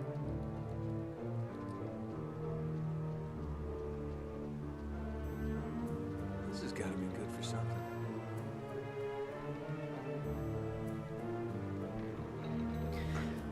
I also thought FF was a movie franchise, following up on what Onimax said about thinking Prince of Persia was a movie franchise. I also thought FF was a movie franchise because the first thing I saw of it was a trailer for Spirits whatever movie on Sci-Fi. That one movie that was referenced in Life is Strange. Yeah, The Spirits Within. Oh, I'm sure that Square at the time would have liked you to think that Final Fantasy was a movie. I'm sure they thought that was really going to expand the brand, dude. That was a big brain strategy. But Jacob, there's already a Tron Legacy video game. It's called Dream Drop Distance. No, my friend, it's called Tron, yeah, it's called Tron, not Uprising, that's the TV show. I just said the name a second ago. Tron, damn, what is it? What's that damn game called?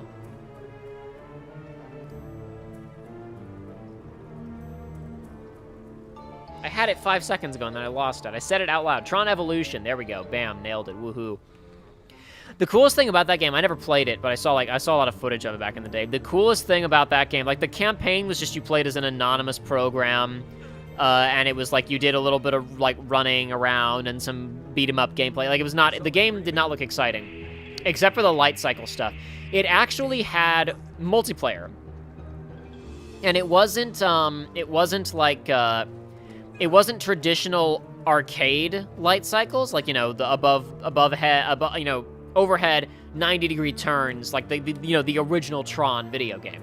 No, it was full. It was actually more like, if you're familiar with like the Deadline stuff from Grand Theft Auto 5, it played a lot more like that, where you had a really large map that kind of looked like the arena from Legacy. And you had to, damn it, and you had to drive around in a more freeform way and blow up your opponents with, oh God, Nate, with your light beams, right? It was pretty cool. There was like kind of a capture the flag type thing where like you had to hold something to get, you had to like hold a target to get points for your team. So, us like the enemy team would be trying to take you out while your team was trying to defend you, stuff like that. There was also something where like you had to slow down occasionally, potentially give the people the opportunity to trap you, because the only way to like, I forget if it was like you needed energy or like, it wouldn't be to heal because the beams would just destroy you. But there was something where you had to de-res your bike and jump and like run along the walls, like the wall run mechanic from the normal game, to like get energy back or something, and then come back down and pop your bike again and take off. And like there was some reason that you had to do that. So that would be kind of an opportunity for people to jam you up if they were fast enough or clever enough.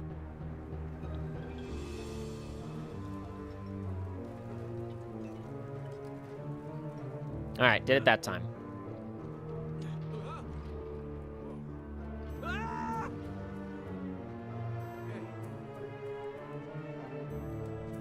Norway, Tron was not based on a video game. The Tron video game about the light bikes was a tie-in product for the movie. A lot of people don't know that because the Tron arcade game wound up making more money than the movie. But no, the famous Light Cycles arcade game was created as a tie-in for the movie. There we go. You can see the Descendants leaping around. That's such a weird thing. I played this game 2 or 3 times. And then only when I was messing around with this, this level specifically on very easy, I think for like the speed, like to test stuff, I forget exactly the reason. Only like my 3rd or 4th time going through the level did I see that you could press up on the D-pad and see ghouls jumping around in the distance. And when I realized that was there, I thought that was so lame. And I thought, is that just a cameo for very easy? And then when we were doing the playthrough with Joey, we were on normal and the D-pad prompts popped up and I pressed him and I was like, wait, what is this? And I was like, oh no, this is the Descendants. Quick, get your finger off that button, Jacob, and turn the camera harshly away so Joey doesn't see anything. It was a reverse jump scare. I had to stop the jump scare from happening. I'm pretty sure the only good movie where Sean Bean doesn't die in The Martian. Not true. Sean Bean does not die in the first National Treasure, and that movie's okay. Sean Bean is the bad guy in the first National Treasure, and he does not die. He goes to jail. Somebody's got to go to jail. Well, if you got a helicopter, I think I can help you with that.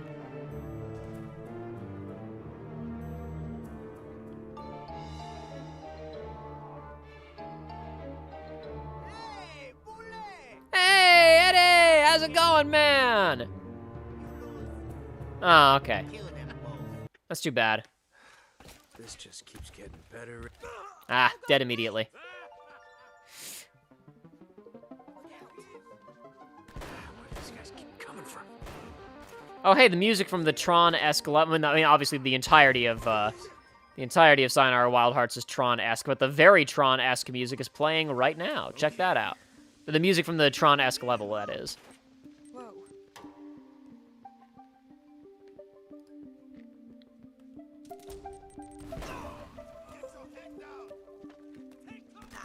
Damn it, damn it, damn it, damn it, I'm gonna die. You see, I told you I was gonna die. Precog.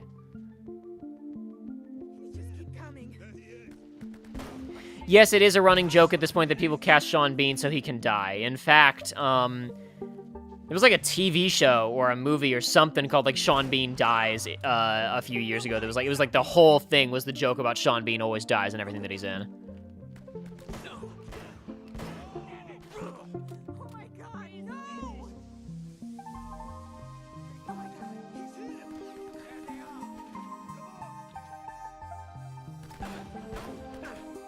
Damn you, Avatar. Damn you. Okay, I thought I'd go backwards, but I was like, no, there's guys off to the left. That strategy won't work either. Why does that guy take so many bullets? I'm using a deagle. He should die in one. I need you to stop. I need you to stop. What I need from you is to stop. What I need from you is for Naughty Dog to please go ahead and make the next game where the level design is way better. Because the encounter design in Uncharted 1 is so good that I really want them to make another game.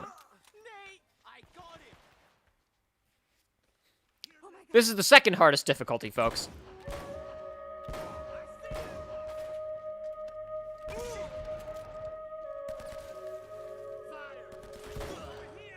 Damn. Oh no. I just got freaking aimbotted. That big guy with the revolver is not messing around, dude. So I'm gonna stop messing around too. He wants to play that way, I'll just freaking precog wall bang him. I don't care. Get out of here with that. Damn it, he's not dead. He's dead now.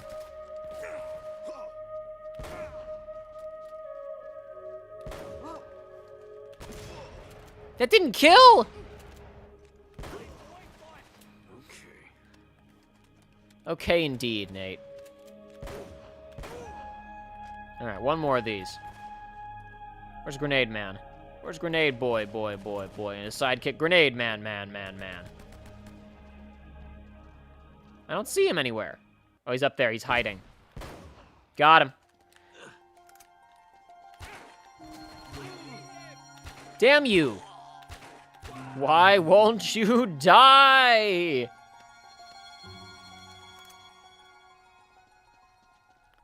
Okay, I need a pistol. Sure, I'll take that, thank you. Yikes! I knew there was another one, but I didn't see him before. I thought he hadn't spawned in yet. Yeah. Ladder. I think there's some kind of ladder mechanism. Indeed. I love that Nate just went through that really harrowing experience, and he immediately catches his breath, steadies his breathing. I think there's some kind of ladder mechanism up there. Get dunked on. Go away. That didn't kill. That didn't kill. That didn't kill.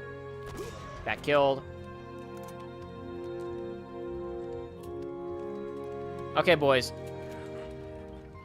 Now, the Zambambo experience, we're now one room away from it, and it's a little bit different on crushing, if I recall correctly. I wasn't sure, and then Joshua confirmed it. Or rather, he claimed to confirm it. I'm still not sure if he was right or not. I think there are more Zambambos in the Zambambo bits when you're playing on the harder difficulties than there are in the lower difficulties. The Zambambo bits get a lot more difficult. Damn, where am I getting shot from? Over there? I didn't think I had to deal with you until I went around this column.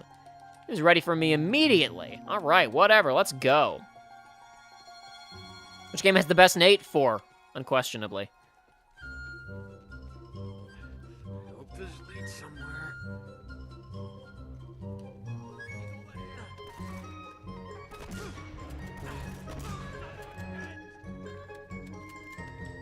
All right. Is that everyone? One guy left. The power of one guy meets the power of one bullet.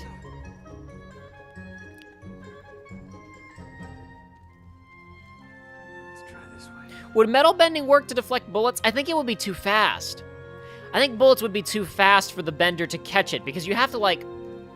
I don't know for sure, but I have to imagine that the bender in question has to be consciously, like, aware of the presence of the material they're bending, right? Like, I don't think that all benders have an intuitive sense of manipulatable material around them, or else, like, Katara wouldn't need to, like, be taught, hey, you can pull water out of thin air. You can pull water out of plants, right? Similarly, Toph wouldn't have to undergo her, like, insane, like, I am literally going to slam my fists into this metal over and over again to be able to sense the unrefined bits that I can manipulate, right? I have to, maybe if there's some kind of technique that you could do that's just like expected, like just, I think if you knew that a bullet was about to be fired, like if you knew it was about to be fired and you did like some kind of technique that, like, in your head was like, I'm stopping anything metal in the air in front of me, and you did it, like, right when the shot was fired, maybe it would work. But I don't think you could just, like, I don't think you could hold something before it was moving. So I think you'd have to, like, frame perfect the bullet. I think you'd have to frame perfect the bullet. I don't think that you could just, like, passively block bullets if you're a metal bender. Do you need to beat Brutal to get the platinum? No, you do not. In fact, that's fine. I don't care.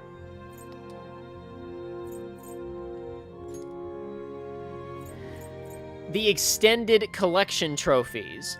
These are trophies that are exclusive to the Nathan Drake HD collection on PS4. I showed these at the end of the playthrough. It's either I don't know if you didn't watch playthrough, if you just don't remember. That's fine, because this is a minor thing mentioned in the last episode. That was just, I shouldn't have said that at all. I apologize. Yeah, no, there's a number of things that are not part of the normal, like these do not count towards the platinum. Turn on a cheat, which is nothing. Complete a speed run. I do a complete speed run with a time of less than 2 hours and 30 minutes, which I could probably do. Maybe that's another stream entirely, right? Compare statistics with friends. Complete a continuous speed run as Donut Drake. Just do those two at the same time, right? Just turn on Donut Drake and go for it. Beat the last chapter without dying on normal difficulty or harder, which I want to say I actually did my first time because I kind of knew what I was getting into. Though it may have been my second time through on Crushing. I might have, no, I think it actually was my second time on Crushing. I beat it without dying, but I could be mistaken.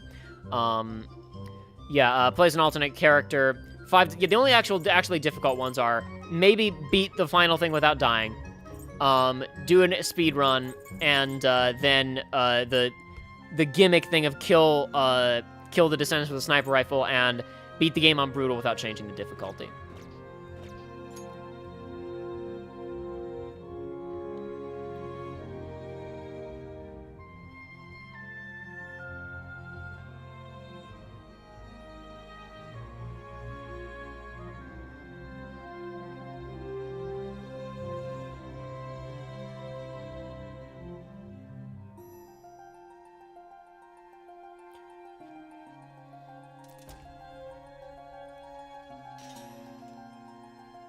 Looks like there's some kind of machinery up there. All right, boys. Hey, there's a ladder. Here, I think I can reach it if you give me a boost. Zambambo time. The Zambambos cometh. Climb on. Here we go, boys. Now you're heavier than you look. Can you reach it?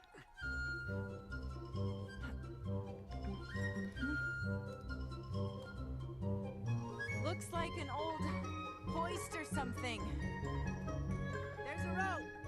I'll try to lower it down to you. Before the playthrough, I thought they removed Donut Drake. Was I wrong, or did they update it? I have no idea. I didn't get the collection until, like, last year.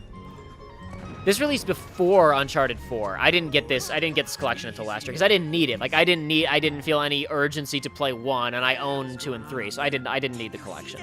So I only got it last year. I want to say it was free 1 month with PlayStation Plus. I don't think I even bought it. I think I got it through PlayStation Plus. All right, boys. The next track on the shuffle list is actually totally fine for what's about to happen here. Oh no! Oh crap! I wasn't. I thought it said. Oh, I saw Ocean Palace, and I thought it was Ocean Palace from freaking. I thought it was Ocean Palace from Chrono Trigger. Wrong Ocean Palace. Undersea Palace, excuse me.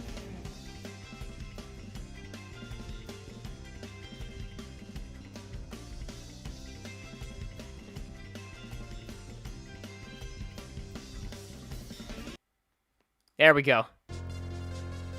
Let's go. Wrong, not Ocean Palace, Undersea Palace. I was wrong, my bad. Likewise, pal. Now let's do this. Zambambos. Get off me! Icky, icky. I don't like it.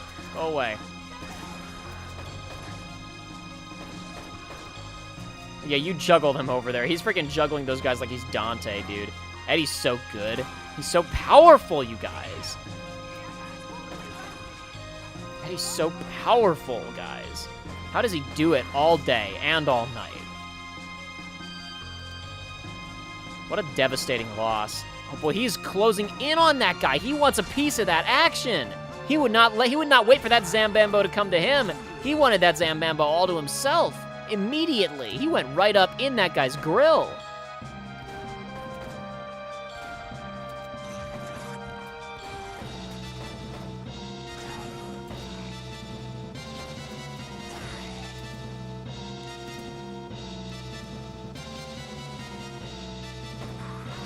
Oh yeah, oh, the Zambambos. In some of the stuff in the actual U-boat base in a minute here is actually a little bit difficult, but unfortunately, especially once you understand how good shotgun blind fire is, they are very manageable.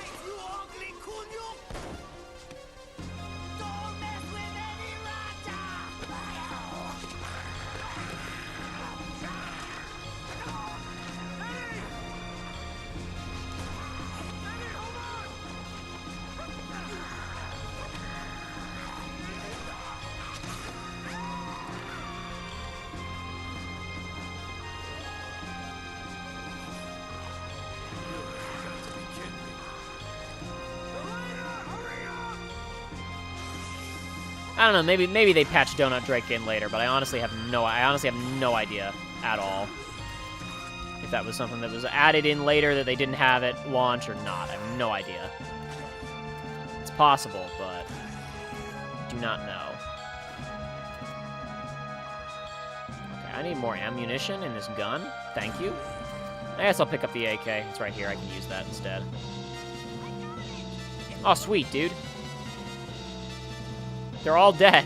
Is this a glitch? There aren't even more coming in. Oh, there's one.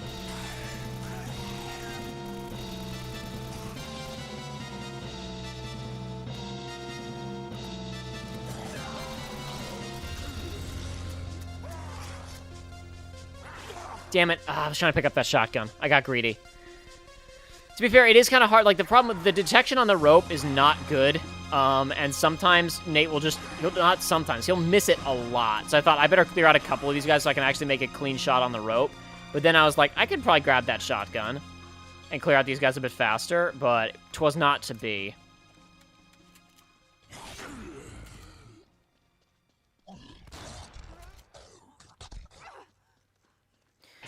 I wonder if the shotgun blind fire is buffed during this sequence. Because it doesn't usually feel this good in the rest of the game. See, Nate, you see? Nate, you son of a gun. Oh my god! Come on, Nate. Perfecto. Problem solved. Now we make our escape through the caverns. The goo caverns.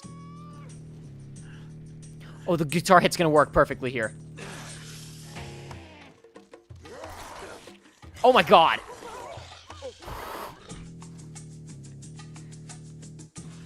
Oh boy, commit it to your got it memorized. Elena is gonna die. Not good, not good, not good!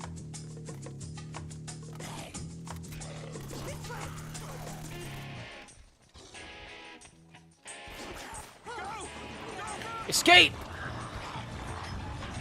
What were those things? I don't know. Are you okay? Yeah. Oh, don't worry, Eddie may have died here, but I always play as him if I'm on Villain's team in the multiplayer games, so it's fine. Where are Not sure. In Uncharted 4, on the Villain's team, I only ever play as Eddie and one other character.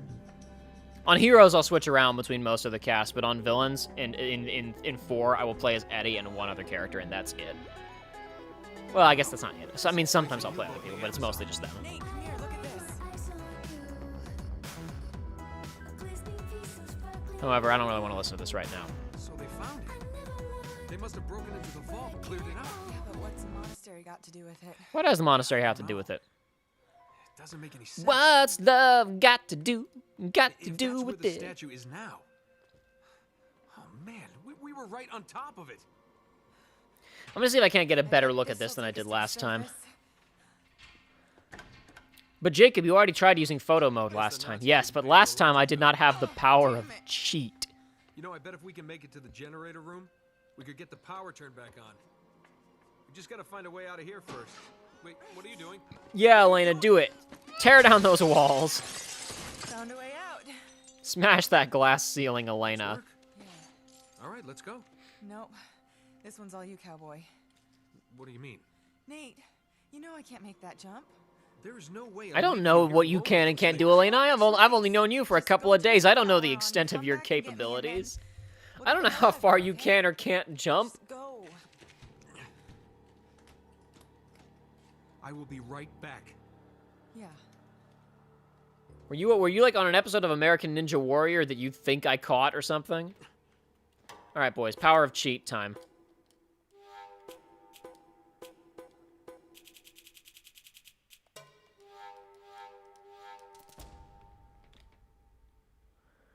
All right, there we go, guys. Slightly better look at this son of a gun now. Let's see here. Yeah, so we don't, like, it's, yeah, all right. So when Nate looked at the illustration, we very briefly got, oh yeah, look, there's a thing underneath the altar that you can go, apparently at the altar you can get into a cave. I don't think there's instructions on specifically like what thing to push aside. It just says altar here, and then there's a thing underneath it. I guess Nate and Sully just guessed what they needed to push, but Nate didn't clue Sully into that, and he sure absorbed that map, like, real fast, but whatever. Anyway, yeah, so that's the, that's where El Dorado, that's where the treasure of El Dorado is, boys and girls. That's where it's at. Yeah, that's as far as you can zoom in. This is really not a great way to do this. Photo mode in Jedi Fallen Order, far superior. But hey, yeah, I solved the problem by doing this, by cheats. Never let it be said I don't try.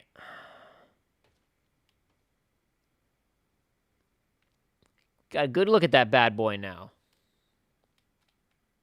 She'll make it if you toss her. Yeah, maybe.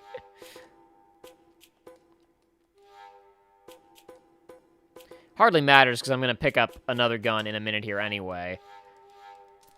But just for the sake of not angering the cheat gods, I don't want to, because I think the one time we switched to gun just for demonstration purposes last stream, I got really bodied on the subsequent encounter. So I'm not going to anger the spirits. I'm going to switch back to the AK that I had, like an honorable person would do, even though I'm immediately going to ditch it for an MP40, and I'm not going to use, like, infinite ammo or whatever. I'm not going to tempt fate.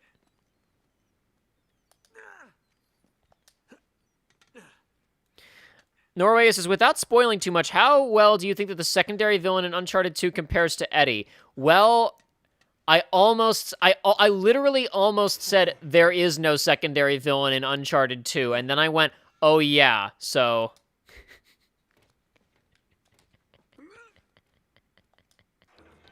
To be fair, Eddie is really only memorable just because of his really bold personality and fantastic, committed voice performance. The secondary villain in Uncharted 2 certainly has more to do with the plot, though yeah, Eddie's just so charming.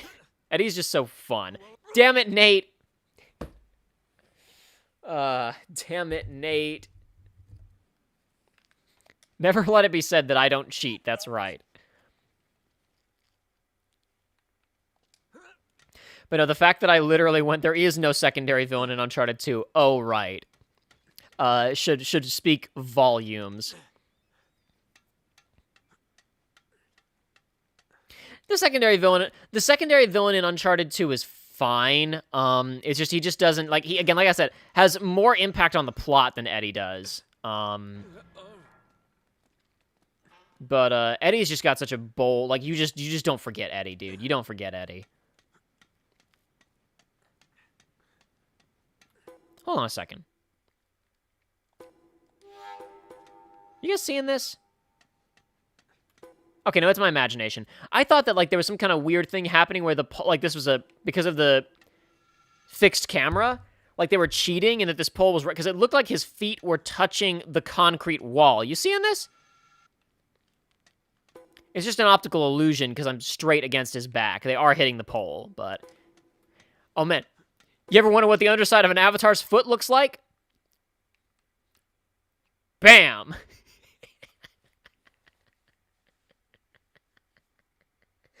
Oh.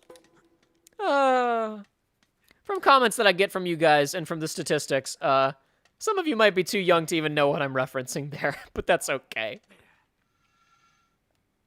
That was the demonstration of the Microsoft Kinect, then known as the Project Natal, at E3. God, what year would that have been? Was that 2008 or was that 2008?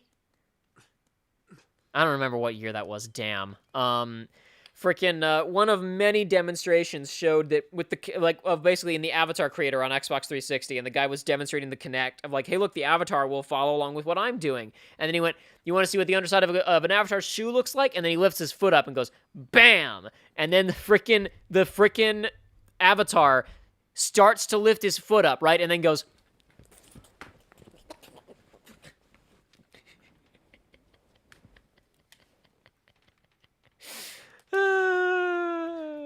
Good times, good times. Classic Microsoft. Classic E3 cringe. Oh, good stuff. Nah, it's no use. I can't get a signal in here. Give me that. Good stuff, boys. Good stuff. I like it a lot. What the hell happened here? Oh, boy. I was so glad that Joey didn't know about this stuff. Shit. I figured he didn't, because as I've said before, it's like, it's shockingly not common knowledge. I guess it's because not a lot of people played the first Uncharted, but like, you'd really think that with the series being as well known as it is now, that this nonsense would have entered into the cultural osmosis surrounding the game, and that's just not the case. Which continues to astound me.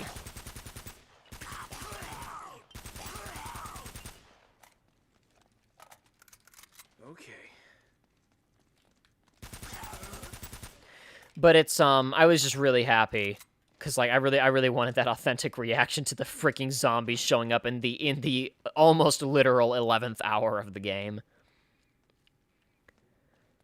And then the subsequent, we talked about it. You're living so intensely in the moment of the cutscene and of running away from these things. Then when Nate and Elena dump into a concrete room with, you know, a big metal door that is anachronistic, you don't immediately process what's happening. They don't because they're running high on adrenaline, and you don't either. A, because you're a 2007 gamer who's legitimately just swept up in how like the production value of this game and wow, this is really cool, or you're Joey and you're like, what, The generator room. huh? And either way, you don't process what they've just stepped into until when they do as well. And it's such a great, like, oh, wait, hold on a minute. All right, I gotta turn the stick. Damn it. If it's before I got a phone, I know nothing about it, says Allison Watts. Thank God. And when would that have been? I didn't have my own cell phone until probably my senior year of high school, because I just didn't need one. I didn't want or need one. Like, I never went anywhere. I never did anything. I was at school or at home. So it didn't matter. I didn't have anybody I wanted to talk to. My parents were actually like, Jacob, you need to get a damn phone. I was like, I don't want one though. They're like, take one of our old ones. It's like, fine. That would have been like what? Early 2010s. I don't know. That would have been circa anywhere between. I forget exactly when. I think I said senior year, but I might have been wrong about that. I don't know.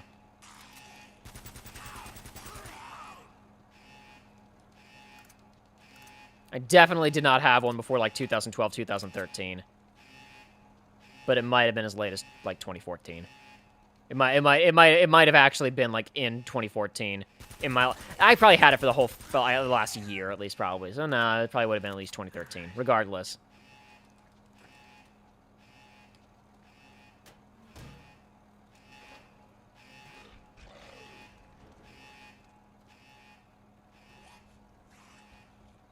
How did the captions get what you said pretty much perfectly? Because I very clear, because I enunciate extremely well. The computers like that clear enunciation. They like it when people talk with that flawless American accent. We will go to America, and they must learn to speak with that flawless American accent. I would like to buy a hamburger. I would like to buy a price for. I would like to buy a hamburger. I would like to buy a price for. I would like to buy a hamburger.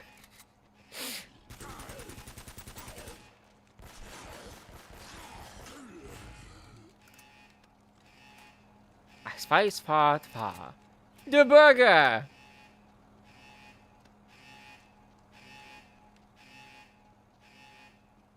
2014. Parents didn't trust me walking a half hour to school, even though they'd lost me in Vegas 3 times by then. Okay.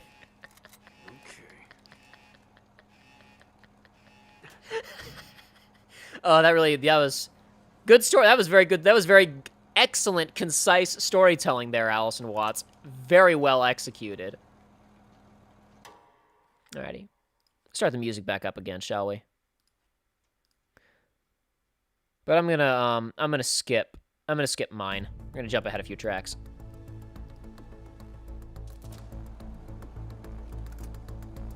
I think there was a grenade on the other side too, and I just totally ignored it. Oh well, I'm not gonna use the grenades against these bojos anyway.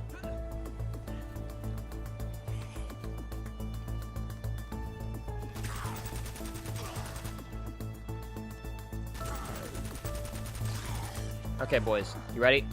You ready? Okay, Nate wasn't ready. I thought he'd finished loading his gun, but he had not. Out the door, quickly. Oh, and now the door's locked. I don't know why the door's locked now. He didn't seem to do anything to engage a lock, but he sure did it. I love that. This is so, I really love, I mean, like, you know, comedic understatements are always funny, but, like, the absurdity of this, again, I really like that this game has the energy of, like, a Die Hard, One Crazy Day to it, and that line really drives it home, of this is turning out to be a really lousy day. That's good stuff. I have my issues with the writing of, well, I should say, really of all the Uncharteds, but especially of the first 3, but Hennig really is, she is good at personality and dialogue, and frickin', this is turning, frickin', I'm in a Nazi, I came here looking to try and find some gold, and I'm in a Nazi U-boat base. My best old man friend came back to life. I got dragged into this whole situation with this lady. I'm fighting zombies in a U-boat base. Eddie's dead too. This is turning out to be a really loud, this is not what he expected when he got up this morning, you know? Can you enunciate supercalifragilisticexpialidocious? You guys tell me what the YouTube subtitles do with that one. I'll give it another shot for you. Supercalifragilisticexpialidocious. Devils hunt for me in the darkness. I can even do it a little bit faster if you want.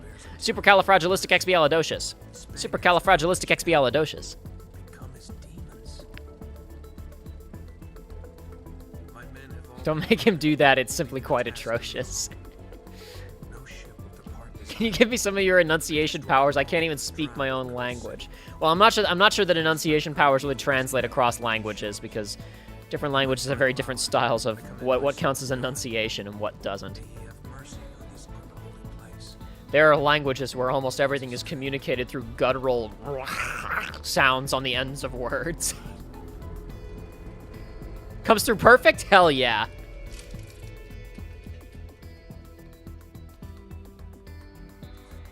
To be fair, supercalifragilisticexpialidocious. Supercalifragilisticexpialidocious, guys, is probably included in the dictionary that Google like pulls from for these to make subtitles. So it's probably not spelling that dynamically based on like my phonetic pronunciation of the word. I'm willing to bet that that's in their dictionary somewhere. So.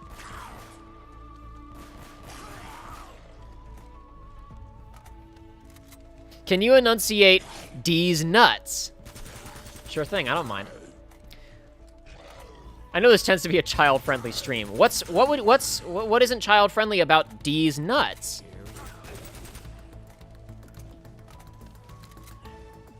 There's only one thing that you can deflate nuts!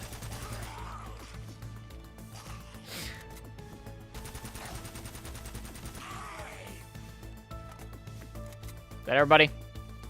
We've all had a good chuckle now, have we, zombies? I'm going to take my leave of you now. Adios. No, I gotta spin now. I keep mashing triangle, but I gotta freaking turn the damn stick. Oh, what a video game. 2007. Crossman just said, say Irish wristwatch 10 times fast. I literally screwed it up in my head when I read it, so I'm not gonna do that.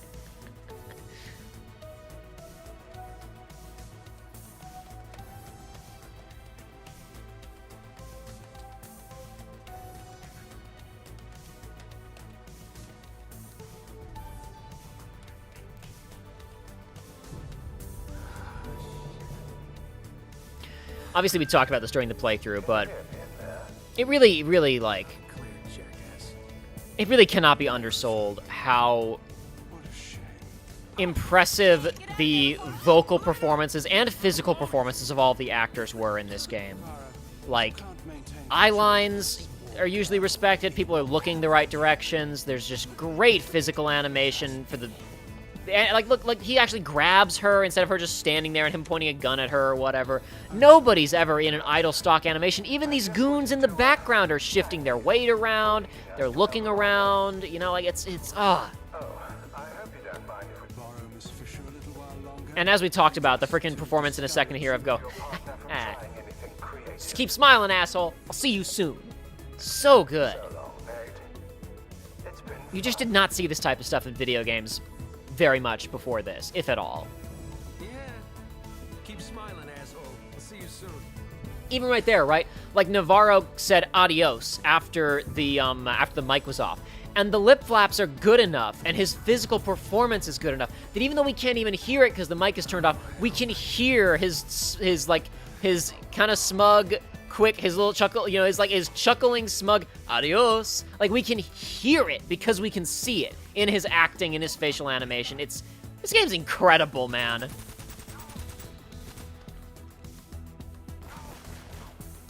I can't just shoot through that. I can't shoot through the railing on stairwells, but I can shoot through the tiny elevator grate, or stairwell grate in this instance. Here, you guys enjoy that. That kill? If that didn't kill, I'm gonna be upset.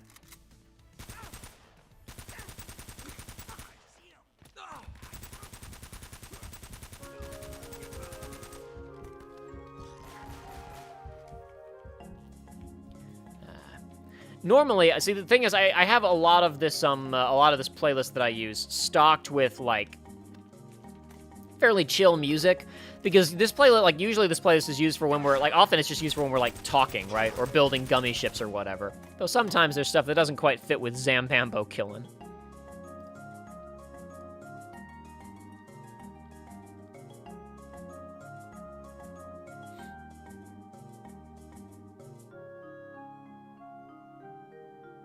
Yeah, sure, this fits with Zambambo killing.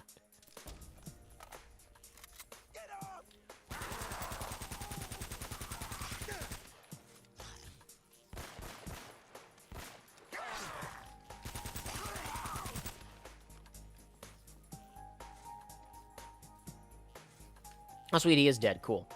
Also, even the glass breaking looks pretty... Oh, he's not dead. Even the glass breaking looks pretty decent. Like, it's actually, like, like, look at, like, how far off that glass is, and they're still bothering... Or maybe they aren't. Maybe I'm mistaken. Are they not, actually? No, they're not. There's just a big Okay, there's, like, bits of it flying off, but it's not actually shattering. Okay, my mistake. I thought that was, like, shattering in, like, segmented chunks based on where bullets were going, but it was pre-shattered for that guy to snipe at me. My bad. That was a mistake on my part, clearly.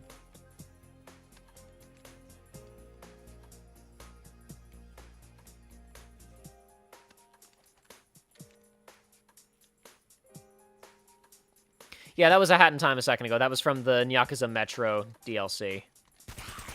Stream actually started with some Yakuza Metro DLC music. It started with Rush Hour, which is a hell of a banger. Maybe I'll just turn on Rush Hour again when we get to the really exciting jam time in a minute here. I'll just turn back on Rush Hour. Why not, right? I don't mind doing that. Look, I will shill for that damn game any day of the week. I hope you guys know. I screwed that up. I need a gun. I need a weapon. Right this way, Master Chief. Alright, 14 bullets. More than enough to kill anything that moves. There we go.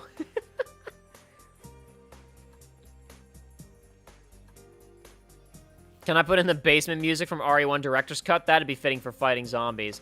I mean, I would if I had it, but I don't. I don't think I have any, I know that I don't have any Resident Evil music sitting around. Have I ever played Jak and Daxter? Nope. I've not played Jak and Daxter, nor have I played Crash.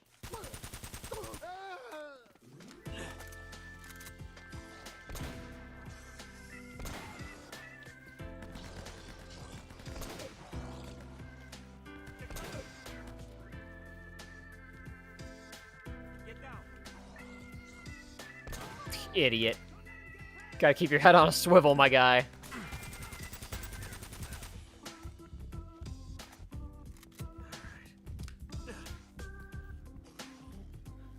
Gotta keep that head on a swivel. Yeah, keep those eyes open. You see, I typically have, I actually often have the playlist. I'll try to arrange it either, like, in terms of style, where, like, they're kind of like tracks next to each other, like jazzier tracks, funkier tracks, whatever. Similarly, I'll try to have, like, a decent pacing of, like, kind of more action-oriented tracks and chill tracks, where they kind of, you know, they don't, like, literally just, you know, one chill track, then one action track, where, like, you'll have a stretch of action tracks, then some kind of mid-tempo tracks, then some chill ones, you know, to kind of give it a sense of flow. But right now, I am using shuffle, so we are at the mercy of RNG right now. Oh boy, I got one bullet. Better make it count. Didn't count. Oh wait, it did! I made it count, boys. I made it count.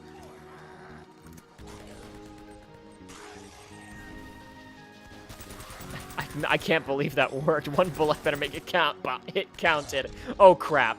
That was another. Everybody around here on this island doing 10 out of 10 backflips all the time. Freaking Kasumi Yoshizawa out here, damn. Alright, let's give that. Unfortunately, I was right at the end of that one, and we're gonna have to give it another shot, but that's okay. I will make do with the hand I am dealt.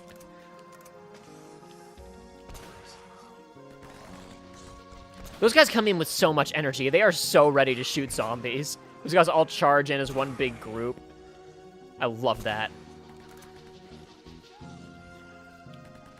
Is that gonna work? Hey, it actually landed relatively close to what I was aiming at. Wow, that's a miracle for Uncharted 1 grenade throws. Whee! Alright. Now, a few more should spill out of the vents here when I get closer.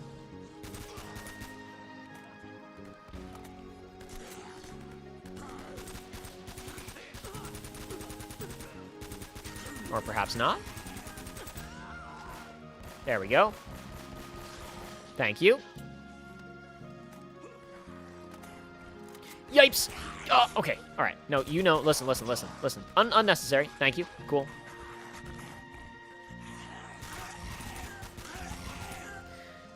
It might just be that I've now played through this game enough times, like, I really know how to deal with these guys. Because I do feel like when I played this on Crushing, I really had a harder time with, like, especially in the room where the projector was. I recall having a much harder time. It might just, I don't think I died, but I just remember being a lot more intense. It might be just that I really know how these guys work now. That's the thing, right, with any video game, like, once you understand the systems of, like, exactly, like, I talked about this in the last stream, with regards to, I talked about how the opening of Metroid Prime was super duper effective for me because I didn't die at all. So there's just this continuous stream of building tension. Because there is something that is, there is tension that is completely lost in a game when you understand how an enemy works, you know exactly what, like, your damage threshold is, you know what the game over screen looks like, you know what the penalty is or isn't for dying. When you've never seen any of that stuff, the tension is really ratcheted up, because you don't quite know what the rules of the game in question are yet.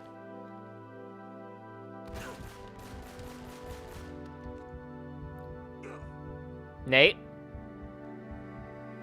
Okay, let's try this again. Nope, still doesn't like it. Try one more time.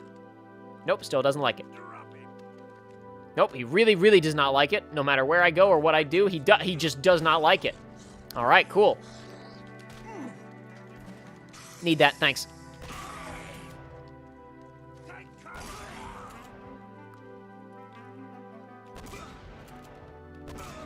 Okay. 18 shots should be enough for this boy. If I can hit him at least. All right, cool. Done. All right, that's pretty much this this bout wrapped up here. There's a couple more Zambambos gonna come out, but that's all right. I basically cleaned these guys up. Let's move on.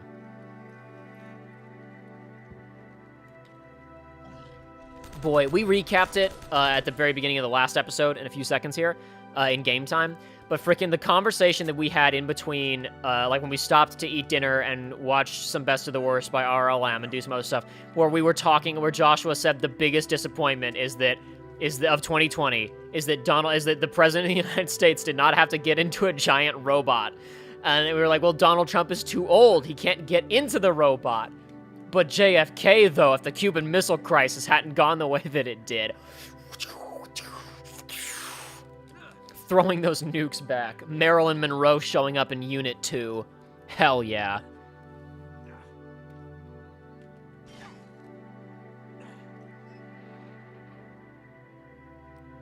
Sully, are you there?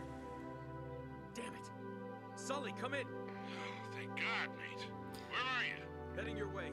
They've got Elena. We have to stop them. Yeah, got problems of my own. Bastards have me pinned down outside the church. I'm on my way, Sully. There. You probably saw, Oleum Noruega, you probably saw Rush Hour on Cartoon Network as part of the Adult Swim block. You probably showed up late in the evening and it was technically the Adult Swim block, would be my guess. I don't know that, of course.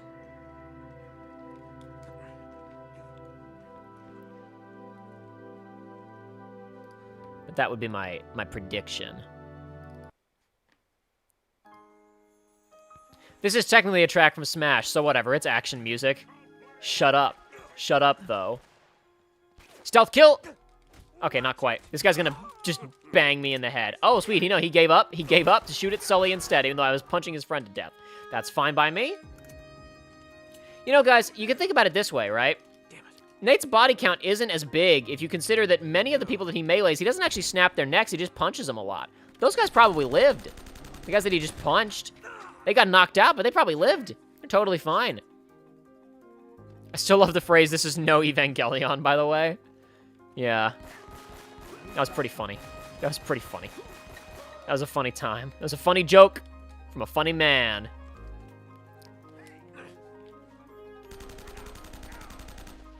Little joke from the little man. Damn you. Where'd I get hit from? That's a grenade launcher. I want him just evaporated, please. Oh, come on. He's still alive? Guess what, boys? Guess what, boys? Time to get grenade happy. No, no, drop that. Crap.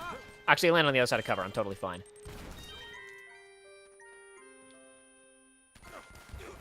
Oh my god! Who was that? Who was that? What do you want from me? Damn it. Okay, sweet. Sully, get down! You're in the crossfire. Use that big iron on your hip and help me out, old man. Damn it. Damn it, Sully! Where'd that grenade come from? There's a guy above me! Oh no! That's a bad spot to be in. Oh crap, okay, I started over here. That means we're in phase 2! Phase 2!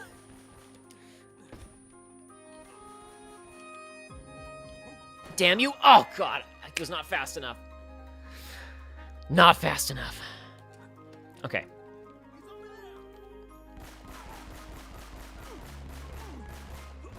Okay. Alright, boys, ready?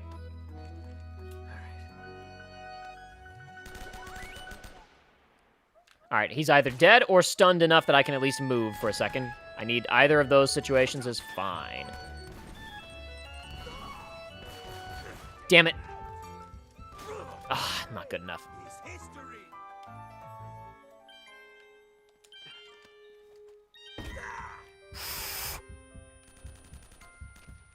You know what? Here. You know what? You can enjoy this. How about that, huh? You can have that.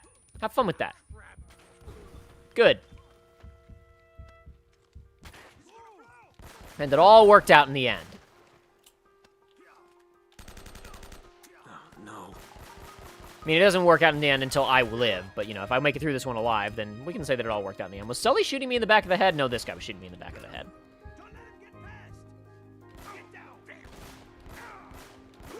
Here, give me your gun. I need that. I mean, I suppose it's not necessarily a need, is it? It's more of a want, but, you know, I'd like it. It'd make my life much, much, much easier just to have it. Well, where'd he go? Okay, sure. He had a shotgun, and I was like, I'm about to die. As soon as I saw the bunch of shots spread all around, I was like, this guy has a shotgun, and I am about to lose. Now, don't kill me with that first grenade shot, please. Or, you know, my grenade could just miss, and it could be irrelevant to the conversation. Well, you know what? He didn't even get shot off that time, so I'm going to take that as a, I don't know, not a win necessarily, but a, you know, something. It was something. I don't know if it was something important, but it was something. It was indeed something. Okay, he's dead now. He just ragdolled in a way that he didn't look dead. Give me that. Thank you. Not good enough. Not fast enough.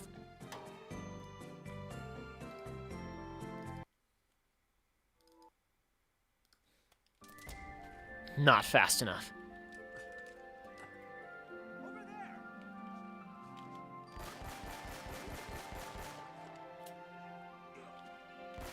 No, no, no, no, no, no, no, no, no. Good. All right. This some asshole keeps outflanking me. So I'm going to be ready for him this time. This guy, this clown. No. Go away. Thanks. I need your shotgun. Shotgun isn't ideal for my current situation, but, you know, it's better than the no bullets that I have in this gun. Okay, I bet you I'm going to get outflanked immediately in this position, but I really am short on options, so we're going to go upstairs here, and maybe I'll live. All right, yep, all right, okay, all right, cool, cool, cool. All right, I like it a lot. I like this setup that we have now. I like me not being dead and these guys being shot by a shotgun and flipping through the air. It's preferable to the alternative.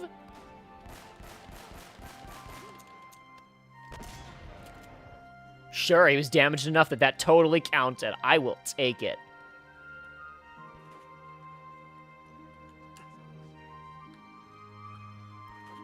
I'm afraid I may have to go hunting here. Okay, yeah, they're busy harassing Sully, though, so they're pretty distracted at the moment. I got that going for me, at least. Wherever they are, they're focused on him, which I can leverage to my advantage. Is that a grenade, or is there a grenade launcher? Nope, that was all of them. Good. What they're dealing with. What are you?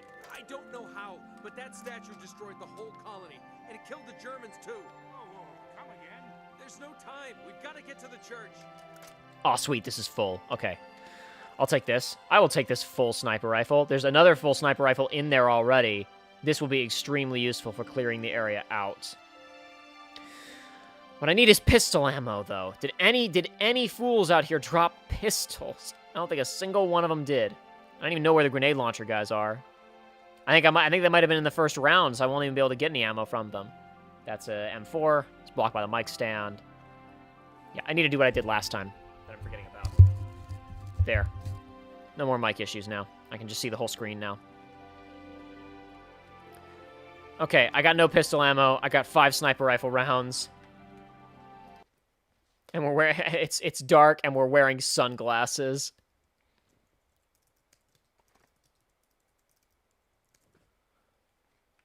Hit it. Oh, hold on. I didn't do it right.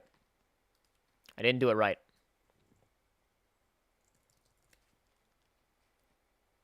Why are you being difficult with me now, huh?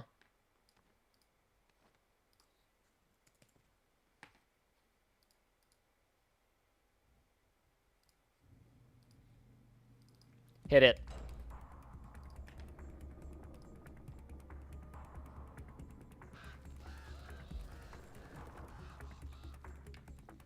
Damn it, they're everywhere. Hang back, Sully.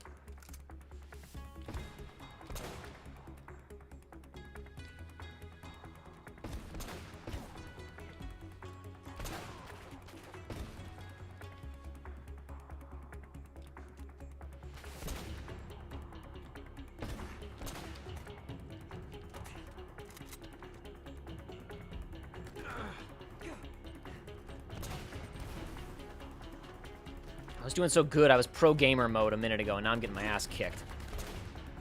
Damn it. All right. Well, Nate, you know, when you're like this, it's just not helpful. All right, pro gamer mode again. Let's go.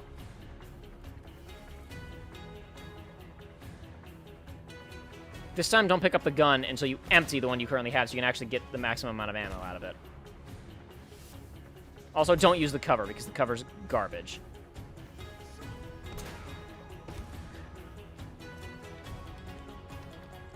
Oh, I filled up my pistol. Thanks. I'm not going to use it, though, because that would be dishonorable. I'm going to use the restrictions that I entered this room with. The unfortunate thing is I have to aim with my pistol to shoulder swap. And yes, the shoulder swap does matter, even though we're scoped in with this freaking sniper rifle. Damn it, I thought maybe I could hit his fingers.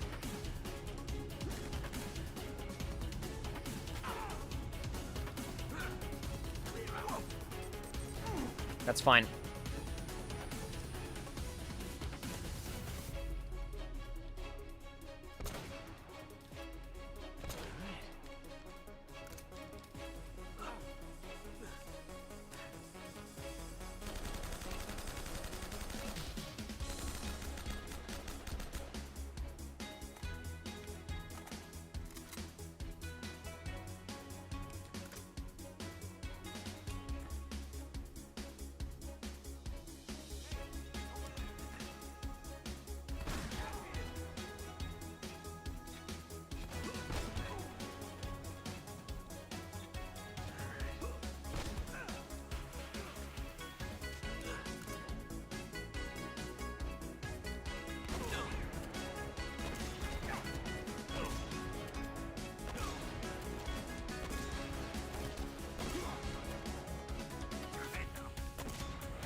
That grenade bounced a mile. It still killed him, though. Grenades in this game are so crazy, dude.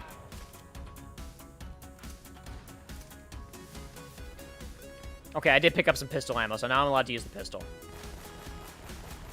The honor period has expired on the empty pistol. I was waiting until I picked up some ammo for it. I honestly did not even notice. Because I was just mashed. I just saw the ammo prompt, so I didn't know what gun it was.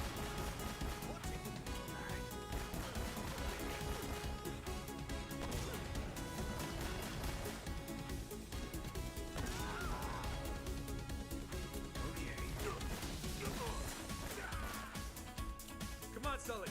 There should be a hidden passage right under the altar. Thank you, a hat in time. Oh, it doesn't matter what guns I have. They're going to get taken away from me anyway, and then I'm going to be given new ones.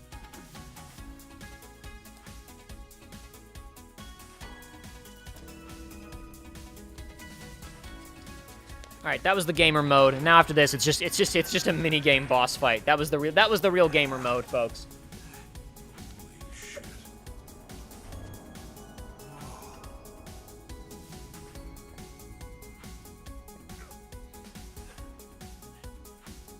You want to tell me what the hell's going on?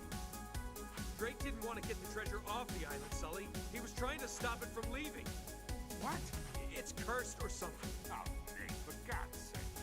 Look, I know it sounds crazy. You just gotta trust me.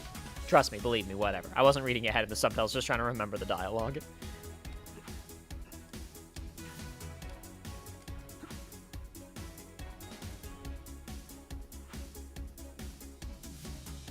And one thing I want to try really quick, because I didn't do this before. Can I get over there? I can't. Hold on. Maybe I can if I dolly out enough.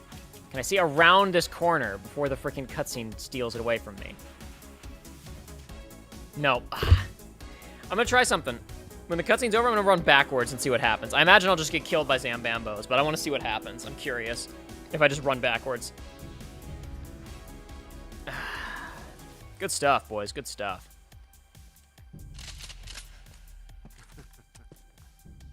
You two should realize by now that I plan for every contingency. Whatever you say, Xehanort. Now drop your weapons. Did you plan for being a pawn in a 10,000-year three-dimensional chess game that you could not have possibly understood, or predicted, or foreseen? Good. Now, if you'll just hang tight, we'll be with you in a moment. I need to double-check something about Kingdom Hearts. It's magnificent. If I had a nickel for every time I said that, right? Ship. I've never seen anything like it before. That is only a shell. The real I gotta make sure that I got something right, because there's something that doesn't make any sense at all. Open it. And it's probably just that it doesn't make sense, but every now and then, not even now and then, I make mistakes all the time when it comes to Kingdom Hearts lore, because there's a hell of a lot of it, so, I gotta read some damn secret reports real quick. I gotta check something. Watch this. I'm not watching right now, Navarro. I gotta read about Kingdom Hearts lore. Hold on.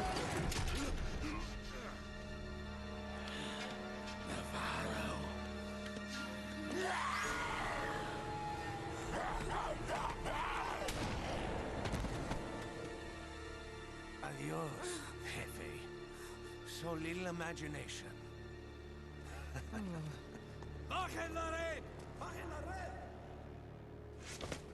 Navarro, that thing wiped out an entire colony. You don't know what you're doing. Wrong. I'm the only person on this island who knows what the hell he's doing. Cargue la estatua. Cuidado! You are so pathetic. All of you, scrambling around for your petty treasures. Do you have any idea what this is worth? To the right buyer? Levántalo!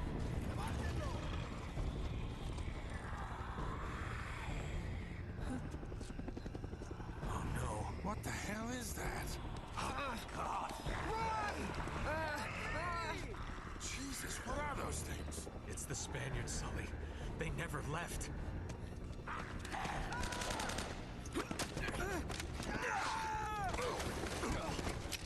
My God. If that thing gets off Okay. the island. You gotta stop him. I'll cover you from here. I don't have much to say about this one, because unlike, like, you know, in the actual playthrough, I did not have opportunities to talk about a lot of stuff that happened at the beginning of the game, because, like, I had to wait, or rather, you know, I could talk about it, but there was extra stuff I wanted to say that I couldn't because of spoilers, whereas, like, I've said most I wanted to say about the ending of the game. I don't even remember what I saw. Was it something in chat or something I was thinking about? I don't even remember. Hold on a second. First, I need to go back this direction. Just a second, Sully. Ah, lame. Lame. Whatever. Hey, that's a new end state we didn't get to see before. Yeah, there's a unique death in the water, Bobcat. I showed it during the playthrough. I mean, not that I mind showing it again. Whee!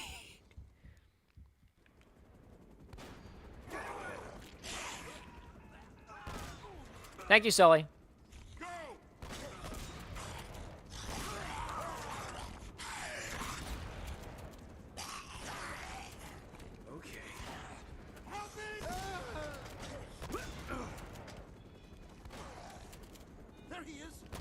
Whoops! I was looking behind me because I thought a zombie hit me from behind, but there was no such thing, and I just got distracted. Actually, hold on 1 second. Hold on one moment. I gotta check one thing real quick.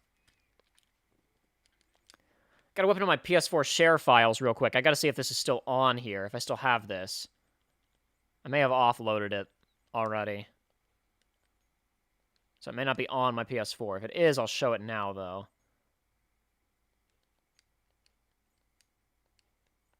Nah, darn, doesn't look like it's here. Oh, well. I have a clip somewhere that I'll have to show another day of frickin' Sully wall-banging one of these guards, one of these goons.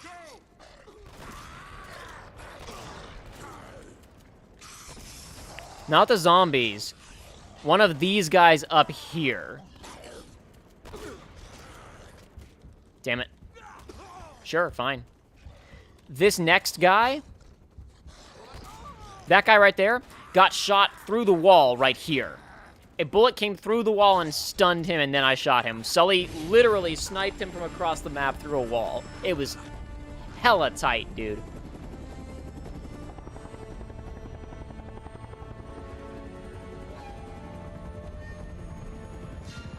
Did you plan for Donut Drake? Oh, yeah? Did you account for my morbid obesity? Inflates. You jump on freaking El Dorado and you're so heavy that you bring the helicopter down. What I was looking up was something that somebody said in chat. I don't remember what it was. that linked back to, I think, several streams ago. There was a conversation pertaining to Kingdom Hearts regarding, spoilers for Kingdom Hearts 3. Lushu's plan, or rather his goal, I guess. Somebody said something that made me think about, planning for every contingency. And then I made myself think of it. I made the joke, we already made the playthrough about planning for every contingency just like Xehanort. Then I doubled down in this one and said, except for being a pawn of a planeswalking, time-spinning guy, like, of just him being, because everything, so for anyone who doesn't know, because we didn't talk about it in the playthrough, because the secret reports of Kingdom Hearts 3 are all post-game, and obviously when I played it originally, I didn't know about them yet, because, you know, it was brand new. It was all new. We did film a discussion episode of Kingdom Hearts 3, where we read the secret reports.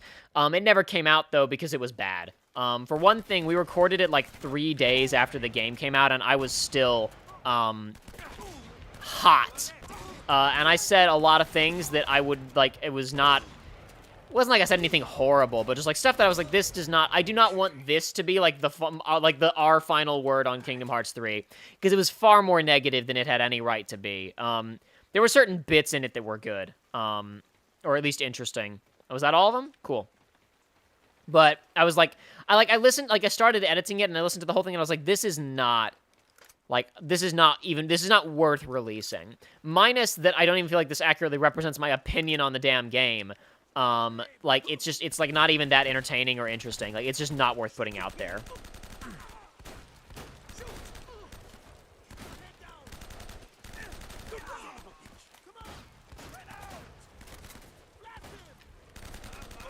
But we did read the secret reports, which I did not have opportunity to do during the actual playthrough, because obviously they're only unlocked in post-game. Damn it.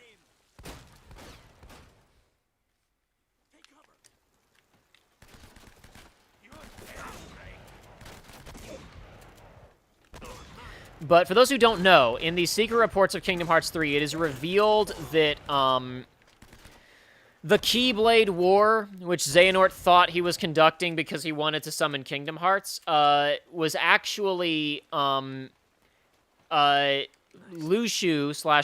had tricked him into wanting to do that, because the circumstances of the 7 Lights and 13 Darknesses clashing were actually what was necessary to facilitate the return of the Lost Masters, aka the Furry Foretelling 5, minus Ava, who all come out in, obviously, the final cutscene of Kingdom Hearts 3, who all come out to play.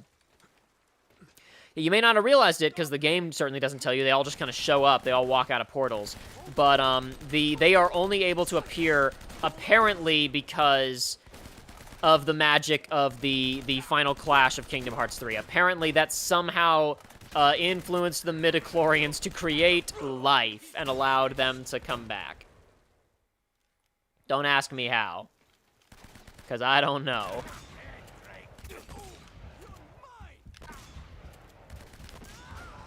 Well, you know, you died in one shot. I was trying to hit this other guy who had already shot 10 times, but that's okay. Anyway. The reason I bring this up is because I was thinking about, you didn't know that you were being manipulated by a time traveler. You were being manipulated by the Master of Masters, right? However, in Remind, one of the first scenes is a scene where approximately 18-year-old Xehanort is having a conversation with the Master of Masters, where Xehanort kind of outlines his entire theology, his entire thought process. Not theology, his philosophy, his outlook on life. Which is also where all of the whinging and moaning about, the ending of Kingdom Hearts 3 was mistranslated. It's not actually bad. It was secretly good, you guys. Got shut down permanently because it was just a scene where the whole scene was just 5 minutes of Xehanort explaining his motivation as it occurred in Kingdom Hearts 3, just in more detail, because there wasn't time in Kingdom Hearts 3. There's a whole other issue. I need to get to what I want to actually talk about. Anyway. The issue was that, that's gonna destroy the box. Yep, I didn't roll out fast enough. Yeah, if only Navarro planned for every contingency. No kidding. I mean, to be fair, the dude planned for there to be a zombie outbreak, apparently, and he thought, like, surely there'll be nothing crazier than that. But along came Hurricane Nathan. He thought he'd planned for everything. And to be fair, he really shouldn't have needed to plan for anything else. The zombies should have been enough. There he goes. Anyway, in Remind, there's a cutscene of young Xehanort talking to the Master of Masters regarding his outlook. And he says, but what's your deal, the Master of Masters? And the Master of Masters says, F off. You'll find out in the next game, shitbird. Anyway. This was pretty confusing to me when I saw it, because the literal last words of Kingdom Hearts 3, as in, like, the final secret reports, so this can literally be considered the last word of Kingdom Hearts 3. This is from a secret report written by Luciu. But now, at last, the Keyblade War has begun, and Kingdom Hearts will open. A true and complete Kingdom Hearts, born of the clash between light and darkness. I will soon be reunited with my old companions, and in that moment, my long vigil will reach its end. He will return, ... Now, technically, he doesn't say the Master of Masters. So, to be fair, could be a different he. Could be they're playing the pronoun game to bait and switch us. Certainly would not be the first time. Damn it. However, if he is referring to the Master of Masters, that was why I was really confused, because I assumed he was talking about the Master of Masters, and others, like, it certainly seems to be suggesting that. Then the Master is just around 75 years ago talking to young Master Xehanort about stuff. So, what's up with that? What's up with that, Master of Masters? Why do you need to return if you're already around? If you're already a time-traveling demon? Alright, here we go. Here's what's gonna happen now, boys. I'm gonna turn on my gamer mode. And we're gonna win. You guys ready for this? Okay. Nate, Mr. Nathan. Let's be very clear. My hands were at rest. After I hit reload, I didn't do anything. I wasn't touching the controller. And then he had, like, a stocked input of starting to look over the cover at the exact second when Navarro stood up to do his instant kill headshot. I almost got killed by the AI there, by bad, like, animations. Okay. Oh, crap! I thought those other 4 guys wouldn't come around until I killed all the starting guys. I was relaxed, and I was gonna kill that last guy and then go to the right and do my inch around the, because I'm playing this wrong. I'm playing this the way the designers are trying to trick you into playing it, which is the incorrect way to play it. That's why I'm coming over here behind this hardcover on the right. And I need to do this, in the next area, too. It's fine to use the crates, like, at the very beginning for the first couple of guys, but honestly, I should probably just not even. I should probably stay off to the side permanently. Wait, is he summoning darkness/bees? I seriously doubt it, especially considering that in the latest Union Cross update, which I have now watched, it is very firmly established that Luciu does not care for bees. Luciu and bees are on opposing sides. Because Luciu and bees almost have, like, they don't have a fight, but they have a word battle. They have an argument. Bobcat says, can you spawn the next round of enemies and run back to this beginning area? Yes, you can, but they will not follow you. So what I'm going to do is, I am going to spawn them and then run back, but I'm going to have to, like, inch around this shipment crate up in front of us here. That is what I should have been doing from the beginning, because you can play the first bit from the destructible cover fairly safely. God. There he goes. But you cannot play the next bit from the destructible cover safely at all on crushing. So I was going to the destructible, and then I was like, oh, I'll go back to the hardcover later. But no, I need to be immediately going back. Because I'm forgetting that I cannot, like, you lose health too fast to be able to make the cover transition and live. So yeah, we're gonna play, my gamer mode is now active. Scheisse. Okay, so they don't come through when all of the guys are killed. They come through when 2 of them are killed. Lesson learned. Lesson learned and remembered, gamers. The main thing that's bad is you gotta climb up onto these crates, And that means I gotta commit Nathan to a climbing up animation, which puts me at a distinct disadvantage if I get shot at.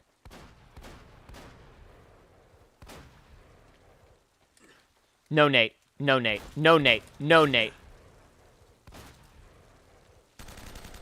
Crap, on crushing, do I have to... Okay, no, I was like, on crushing, do I have to break his boxes? No, I just have to kill this one other guy who's hiding over here. There he goes. All right, sweet. Literally on the last bullet. Okay, cool. Benjamin Persinger says, I really liked your Melody of Memory review. Thank you very much for the donation, and I'm glad you enjoyed it. I honestly... Listen, I said earlier on in the stream, if you weren't here, that that was made, like, earnestly. Like, I did legitimately, like, that was a topic that I actually felt like this could be an interesting thing to talk about. But I also was aware that it was a glorified crap post, and that other people may not, A, find it funny enough, or B, interesting enough. I'm glad that people are actually unironically liking the video. But yeah, so I don't know what the hell's up with Lushu. Crap. I don't know how you're supposed to live there on Brutal, because on Brutal, that would just kill you. Unless they, like, temporarily nerf the damage on Brutal. I don't know how you're supposed to get through that bit. Okay, I gotta go very fast, because he will destroy these crates, and I will lose. You gotta be kidding me. Now I have even less opportunity. Nope, that was fine. Okay, sweet. Game over. Game over, yeah! Nowhere to hide now.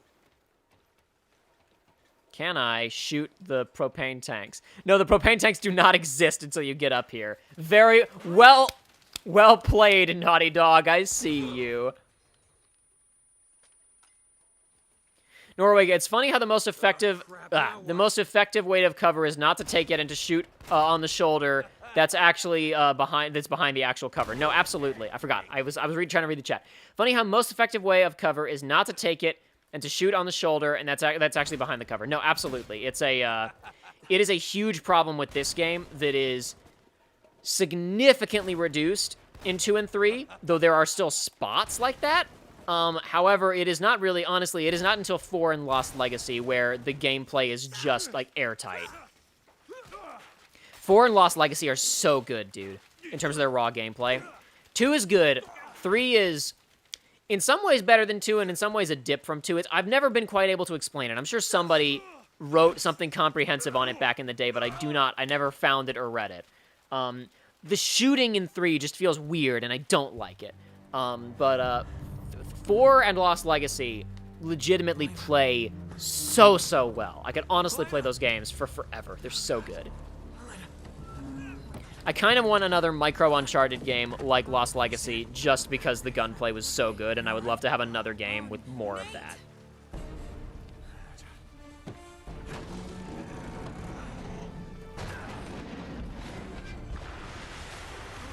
Adios, asshole.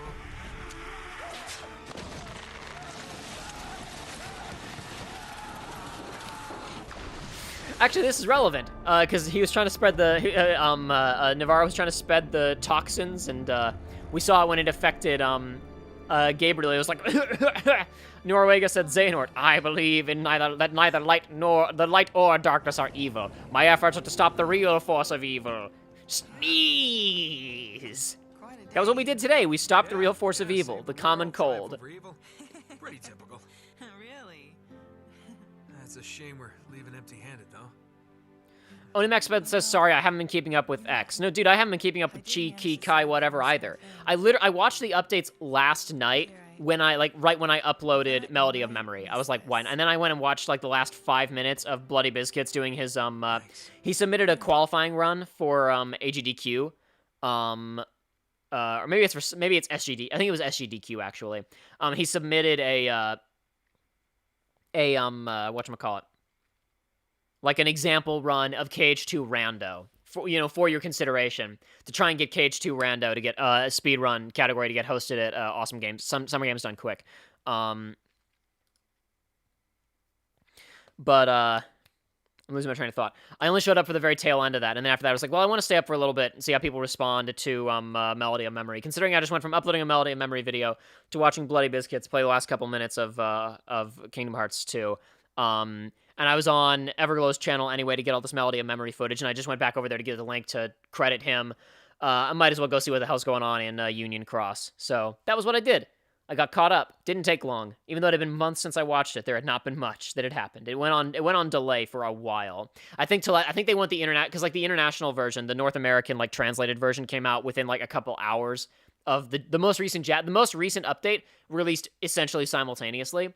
So I think there's only a couple of updates left, so they delayed so that they could release it internationally at the same time. Because I think they figured out that the only people who are playing Union Cross, Chi, Kai, Unchained, whatever, are 20 to 30-year-olds who are big Kingdom Hearts nerds, and they're not waiting. They're watching the translated cutscenes anyway, so what the hell is the point?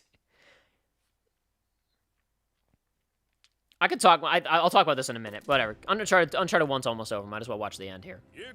Maybe we should do a speed run as Donut Drake. And not tonight, but like next time. Hey! Wow, you look like hell. You should see the other guys. Fury Wraith says, good thing Elena decided to keep that ring and give it back that ended up being relevant in Uncharted 3. Yeah, no kidding. I like this one better. That ring gets re-characterized later on. Obviously, it's important to Nate in this game, but it takes on a greater significance later on.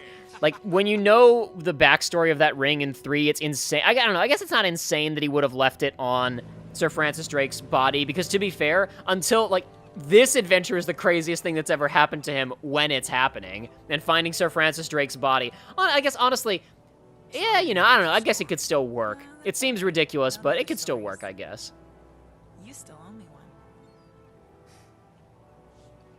Yeah, Norwega says, careful not to spoil. You didn't say anything too spoilery, but watch out. Yeah, no, I appreciate, yeah, you were very, Fury, what he just said was, well vague enough that I don't mind. The ring has significance in Uncharted 3. I don't mind that. I know I'm usually touchy about spoilers for future games, but that was super vague, so I don't mind. That was okay. I will allow it. I appreciate you, Norwega, trying to help police the chat, though. I appreciate that.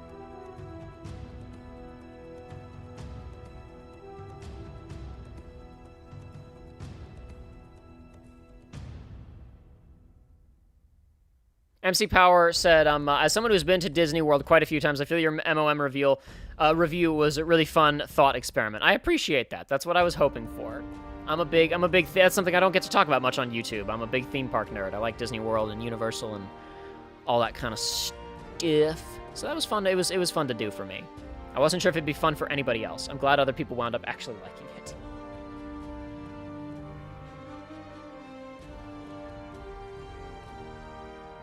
Yeah, I really have to wonder, like,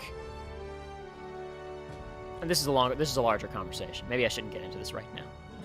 Hold on. Yeah, I don't know. We could do a. I could try and do a stream of the. I could try and do a speedrun stream. Like, I think I could beat this game in 2.5 hours. I think I could get that trophy, and we could do it as Donut Drake. I think we could do that. That'd probably be a fun stream. I'd have to be kind of more focused, so I wouldn't be able to do probably super good commentary. But I could probably, whatever. And if I screw it up, then I try again. Whatever. That could be a fun couple of streams if I screw it up.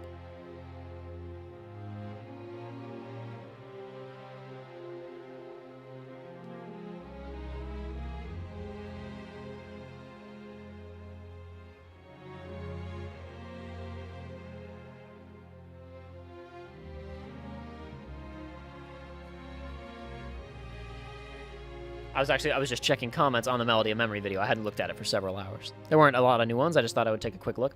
Yes, Allison Watts, I will absolutely pop on Brutal. Why not, right? We got, we got through this a little bit faster than I was expecting to. I don't mind spending a few minutes on Brutal. Why not, right? I really do not mind at all. I don't mind one bit.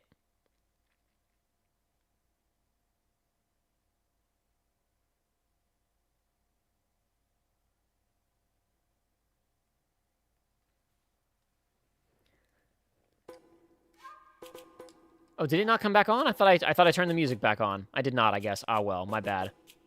I totally thought I turned the music back on, guys. My mistake. Whatever. Well, it's fine, because if we're going to do Brutal, then it's going to be, may as well turn on other music, because I kind of don't want to listen to the video game. Yeah, some relaxing music is actually going to be just what we need for brutal freaking difficulty. So let me turn all that back on for you.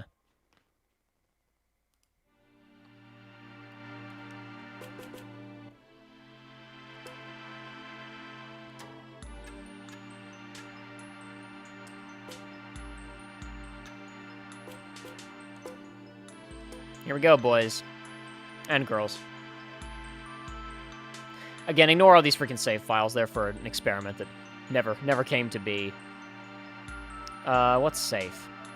I don't want to delete these right now. I'll delete them another time. 4.8. Yeah, that's my original complete. Yeah, I can't delete that. This one's fine.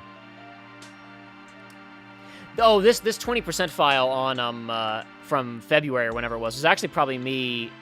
Wasn't from February. The save file I just overwrote was actually was me getting footage of Cartoon Drake. It was 100% me coming right here and going into skins and turning on Cartoon Drake. That's absolutely what this file is. Because I needed to get footage of that for the LP, for the edited version.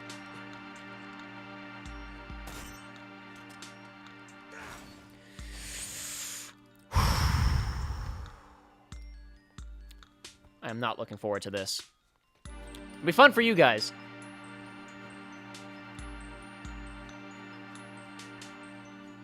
World record speed run of Uncharted 1 is 34 minutes and 50 seconds. Wow. That doesn't surprise me. I wonder if because there's honestly, since this game is held together with string cheese, I'm willing to bet that they've found some really weird and wild skips. I wonder if they cheat and they turn on fast motion. I wouldn't be, I don't think they would, but it'd be funny if they did. Oh, sweet, a jungle theme even came on. A relaxing jungle theme. Do-do-do-do-do-do. It really bugged me that Johnny Thunder in Lego Island 2: The Brickster's Revenge was voiced so weird. Because on the Flash games that were on the Lego website, he had a really cool voice actor, an Australian accent. And I guess he technically still had an Australian accent, kind of, in Lego Island 2: The Brickster's Revenge. He sounded like he had a head cold. He went from going, "And look for treasure? Ice! You don't have to ask us twice," to, "Hello, it's me. I'm Johnny Thunder," and it was really bizarre. I didn't like it. Now, are you guys ready to see how much ammo you get from guns? 3 bullets. 2 bullets. 2 bullets. Go time, boys. Hey, listen, folks in chat, you guys hit me with whatever the hell you want to talk about, because I'm willing to give a good showing of this, and to give a good showing of this, we're gonna be here for a few minutes, probably. I've gotten very lucky so far, and I've literally not gotten shot, because there is a fear in me from the last time that I attempted this. I'm not gonna let these guys shoot me if I can avoid it. Damn it, damn it! Ugh. I tried. All the way back here. All the way back here. All the way back here.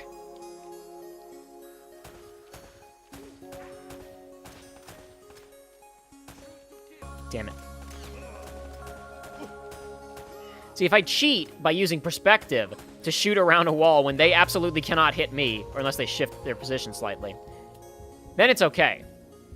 Still better than getting 0 ammo drops from The Last of Us enemies. Well, in The Last of Us, is that on grounded difficulty or whatever? The Last of Us is a game about scavenging. We haven't talked about Ruby yet, says Crossburn. Haha, F off. I'm not talking about Ruby. I got nothing to say. I've got nothing to say about... I do have something to say about Ruby. I do have something to say about Ruby. Celtic Phoenix, who's been doing for the last several years a fantastic project, reworking the entirety of Ruby. Rewriting the whole thing. It's not literally like you can't read it on a script-by-script basis, though he seems to have partial scripts because he reads out specific dialogue at times. He has outlined every season as a 20-episode season. He outlines individual episodes. He has kind of retooled the whole thing, reusing a lot of original plot elements and sets and environments, just remixing things a bit. Where he's gotten to now, he is doing a slightly more, he's doing slightly crazier stuff with the story, but for a while it really is just... what if Ruby, but the characters were interesting and the plot, tracked better, right? And the character and the villains weren't all idiots. Anyway, the reason I bring this up, I meant to tweet about it the other day. He's working on his redo of Volume 5 right now. I mean, I guess I shouldn't say commencing work on it. I'm sure he's been working on it for a while.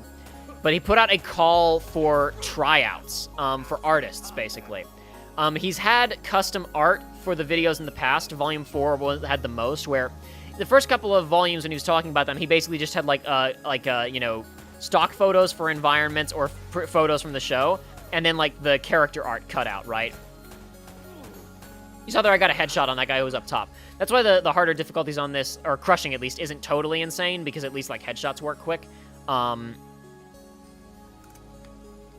Anyway. He's doing tryouts, basically to find new artists for the next one. It's not a paid thing, it's all just volunteer work that fans are doing. But there were a lot of really talented artists working on his Volume 4 one, where there were like, they didn't have animatics or anything, but they had like new character art for people who had new costumes, they had environments, they had scenes drawn out. It was fantastic stuff. I was hopeful when I saw that they were doing tryouts that it was going to involve like voice talent, and maybe I was actually thinking I would love to try out and be like voice a character in this project. Like, not like, I knew that it wasn't going to be like a full-time, like, you know, oh, we're going to do whole episodes, but I figured maybe when instead of him reading specific character dialogue, he was going to have people voice some of it. It is just for artists and hypothetically for musicians. However, he said, like, we're looking at musicians, but we're not quite sure if we'll be able to do anything with that right now. That may be above our current pay grade. We're just kind of experimenting with it.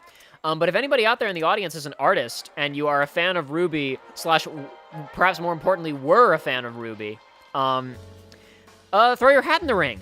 I would love to be able to say that I sent some talented artists over there to help out with that project, because it's a very cool project. That was a checkpoint, by the way. So now we got the next encounter.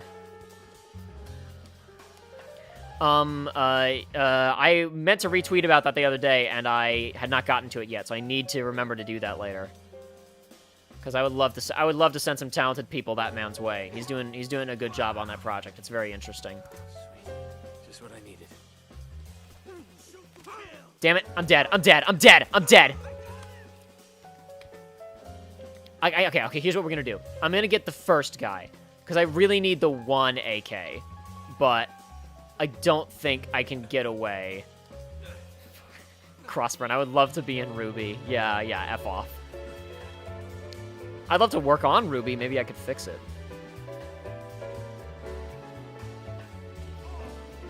He's gonna see me. He's gonna see me. I'm dead. I'm dead. I'm dead. I'm dead. I'm dead. That didn't kill! Oh, no!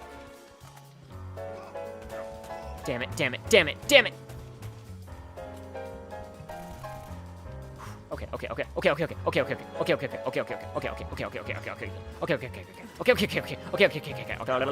Damn it. Huh, okay. Game face on.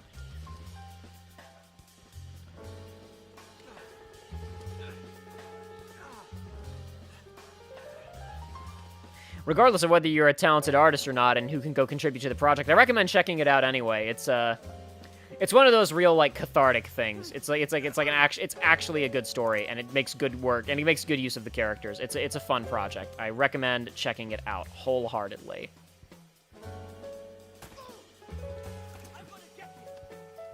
I will get you, he says. Crap. That was a good blind fire. It staggered him, and I was able to pop out and finish him off. That was very lucky. Okay.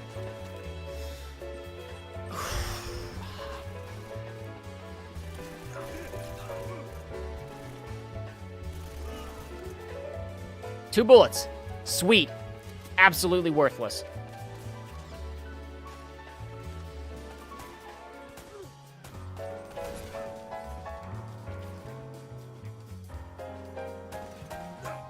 Oh, he's gaming, boys. He's gaming. So yeah, in case you guys can't tell, the pistol, the one that I'm currently holding right now, if the enemies have it, it kills in 2 shots. The AK-47 kills in 3, if I recall correctly.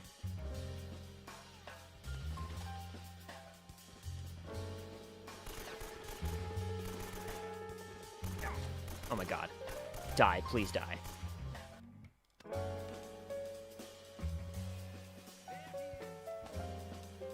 I need guns. I need ammo. Okay. Let's just chill out here for a second, and hopefully nobody outflanks me immediately. I don't know how I'm gonna get to any guns. I don't know how I can get to any guns in my current position. Please die.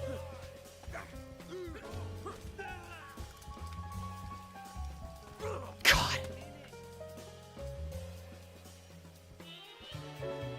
Jacob has the look of a male version of Ruby. Thank you.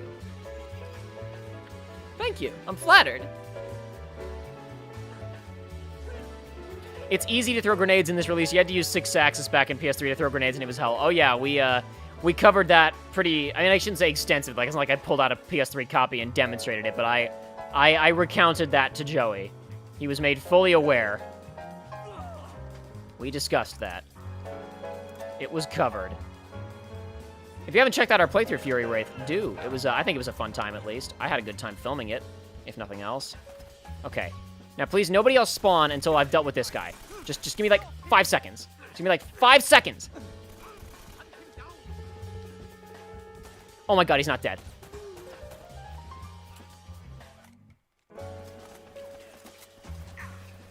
I'm not gonna make it. I'm not gonna make it. I'm not gonna make it. I'm not gonna make it. The problem is I don't have a winner's mindset, right? If I'd said I'm gonna make it, I would have made it. You weren't lying about 2 hits and you're down, says Allison Watts. When have I ever lied to the people? Except constantly. In every playthrough, as we said in the Uncharted 1 playthrough. Damn it, you sons of guns. Okay, well, now I don't know what I'm gonna do.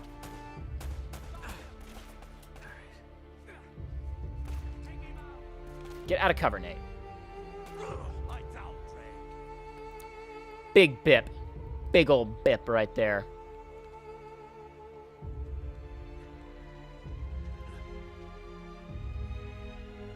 Norwega says, "Can I ask something as someone who stopped watching Ruby after season 4? Can anyone tell me what its themes even are? The only relevant thing I know is how dumb the romantic relationships are." Okay, so from what I've been able to ascertain, the themes of Ruby are purity and simplicity and goodness are the most important thing. Indeed, they are all that matter. Complex moral situations are false. There is always an obvious good answer, and the obvious good answer is nobody dies, everybody wins, we always get everybody out, no man left behind, oorah semper fi.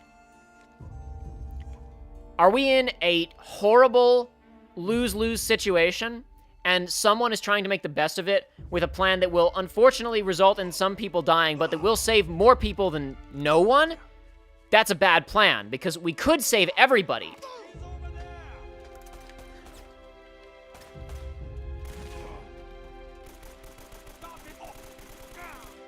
Okay, back to my hidey hole.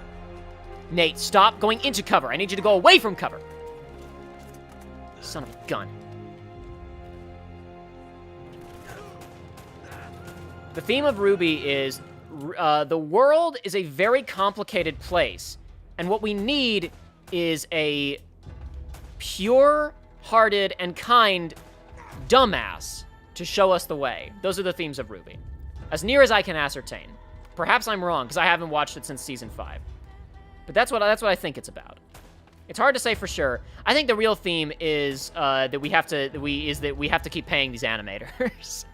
Is that we told Rooster Teeth that we had 8 seasons of this crap. Not 8. We're on... Oh God, we're on 8 seasons now, aren't we? We told Rooster Teeth we had like 10 years of this crap. We got to pad it out. I think those are the real themes of Ruby, is everybody getting a paycheck.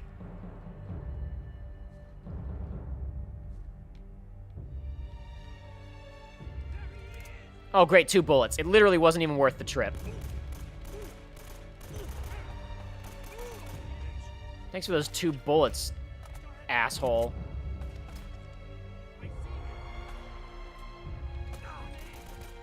Get him, get him, get him. Thank God. Okay. I have 1 bullet and 2 grenades, and I'm dead. Oh.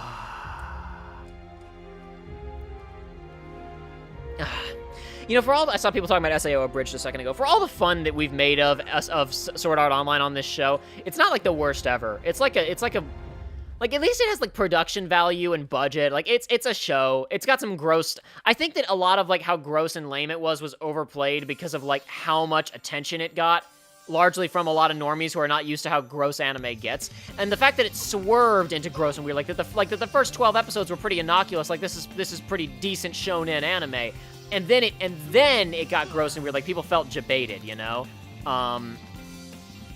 Sweet, he hasn't noticed me, has he? Oh my god, he noticed me.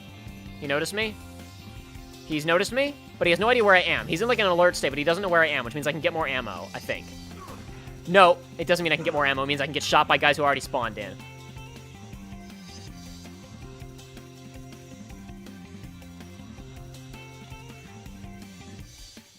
No, but SAO Abridged is really good.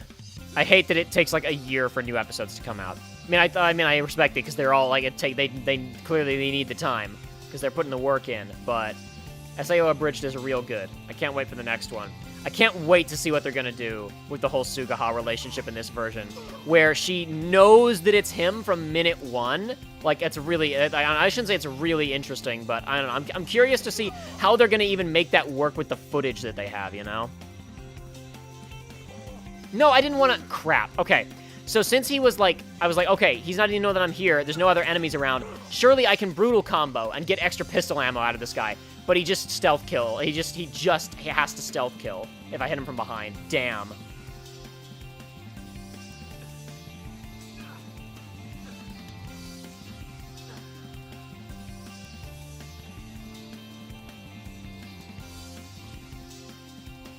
Crossburn says, oh no, it appears Ruby is so bad that it has compelled Jacob to offer partial defense of SAO. No, I just think it's worth pointing out that like it's not even bottom of the barrel. Like, if someone says I'm into SAO, I'm not like, wow, you're gross. Like, it's like, I'd say there's better stuff out there, but like, whatever. I think because it got so big so fast and got so much attention that like, like, people, like, there are people who say it's like, it's the worst anime ever, and it's like, that's ridiculous, you know? That's what I mean, more so than anything else.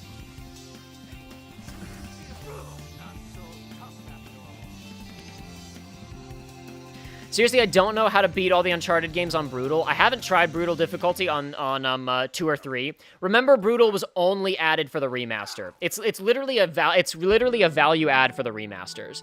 This was not in vanilla, which is why I call it a meme difficulty. I think this was included to have a back of the box feature of a new difficulty that's just like trash. It's secretly trash. I suspect, because I know for a fact that crushing on Uncharted 2 is not as... How did they see me? I know for a fact that crushing on Uncharted 2 is not as bad as crushing on Uncharted 1. So I suspect that Brutal is not as bad on Uncharted 2 and 3 as it is on Uncharted 1.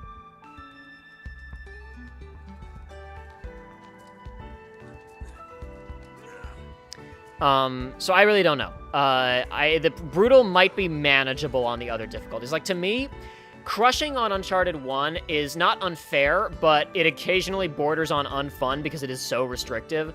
Whereas crushing on Uncharted 2 is a pretty fun, like, tense but enjoyable experience. Okay. New plan. Don't see me, don't see me, don't see me, don't see me, don't see me, don't see me!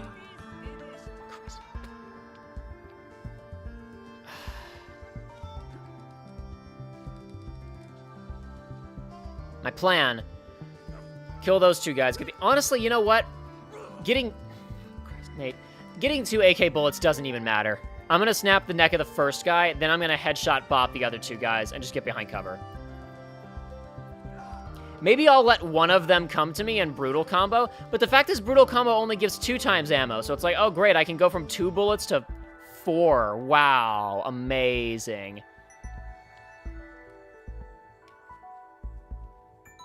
Norway, can I ask if my question about the themes was answered? Yeah, sure. I had a whole thing. I answered your question. I'll repeat it.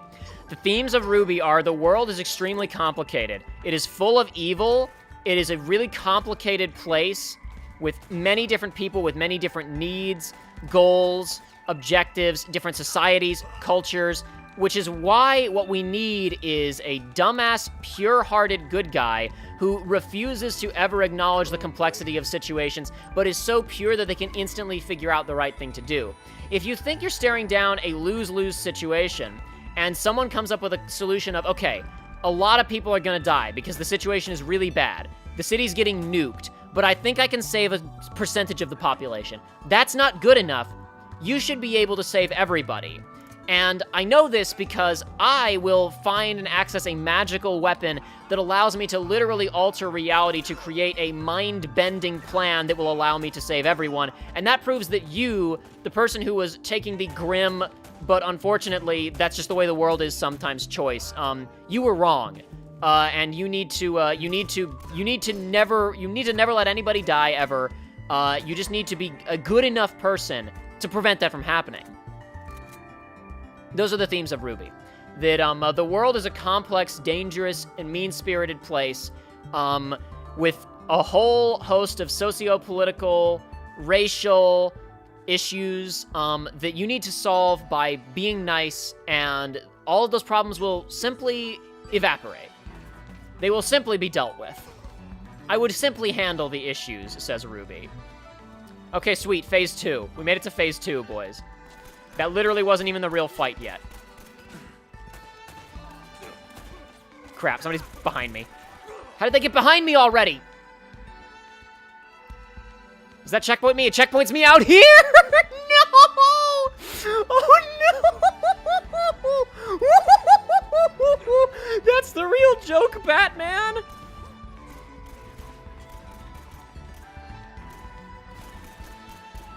Okay, at least it checkpointed me, though. Shit. Damn it. God, I'm sweating so hard, and it's not just because of the game. It's getting pretty hot in here. My palms are sweaty. Mom's spaghetti. The spaghetti on his shirt already. Okay, that time I actually blew up the shotgun guy. That's good, because I think he's one of the bigger guys. He takes more... No, he was just an eye patch guy, but I think he still takes slightly more bullets than the standard goons. And I didn't want to have to waste too many on him. Who outflanked me? Who the hell outflanked me? Who was that? Who outflanked me? Who did that before? Did I just beat this encounter? Did I just win? I just won! I've never before beaten this encounter. Hold on, I need to cheat. Picking up a new weapon gives it full ammo. Bam, cheated. I don't want the shotgun, I want the AK. I say that. One shotgun shell can kill a guy. If a shotgun only drops one bullet, that's still one kill. Shotgun might be better. Shotgun might actually be better on this mode. I'm not sure. Well, regardless, I'm committing myself to the position on the next encounter. I've already accomplished more than I've ever accomplished on brutal difficulty, but as long as we're here, we might as well keep going, right? I mean, why the hell not?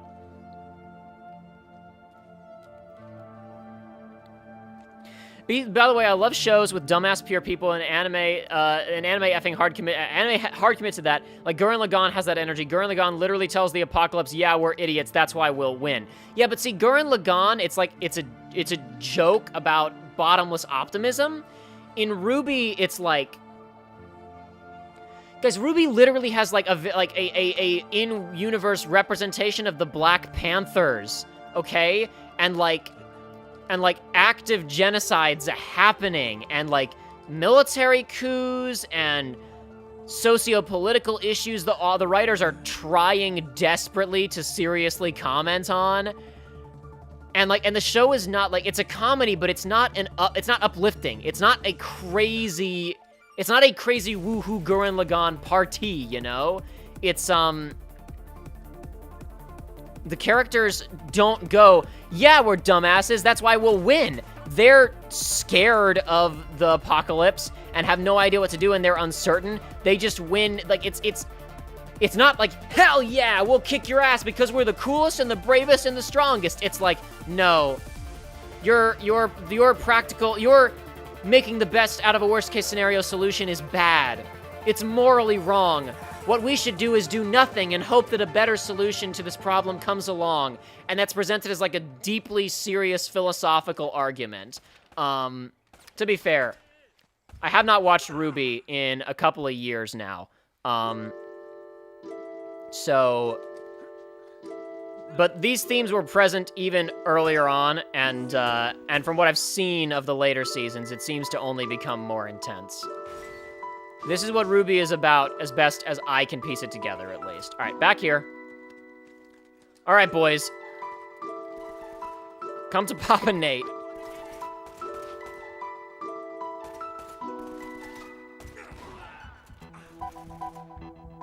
The strategy might not work if they come around the corner fast enough. Yeah.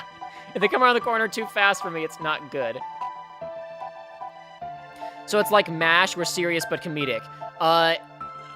Okay, so MASH is good. So I don't want to say like I'm comparing Ruby to MASH, but imagine something that wants to have the message of Gurren Lagann, but has the tone of MASH, and that's Ruby. You know MASH, the show about making the best of a terrible, awful situation, and the tiny glimmers and moments of hope and humanity that come through in our darkest days and times and the horrors that we have to go through every single day? Imagine that, where the message is, I believe in the you that believes in the me, and my drill will be the drill that pierces the heavens. That's Ruby. That's, God, comparing it to MASH is like, that's perfect. That's more perfect than I could have conceived. Wow. That's like perfect.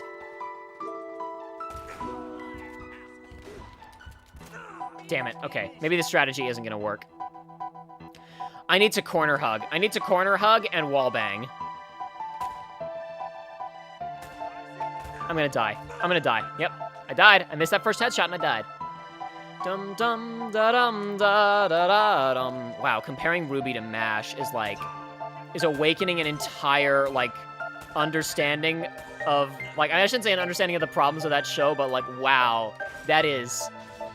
I am taking my brain is expanding, you guys. Freaking Ruby is MASH, but with the plot of Gurren Lagann. Holy crap. It's Gurren Lagann with the tone of MASH. Holy crap, that's it, dude. That's Ruby. Yes, the show from the 60s.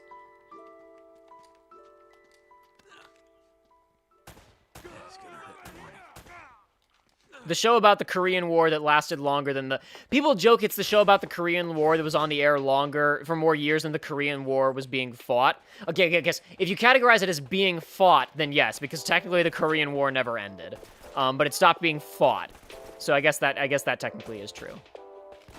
Okay, all right. All right, okay, all right, okay. Well, that one decided it wanted to hit a vine. It wouldn't have hit him anyway, but still. This game is very selective about when you can shoot around walls and when you can't.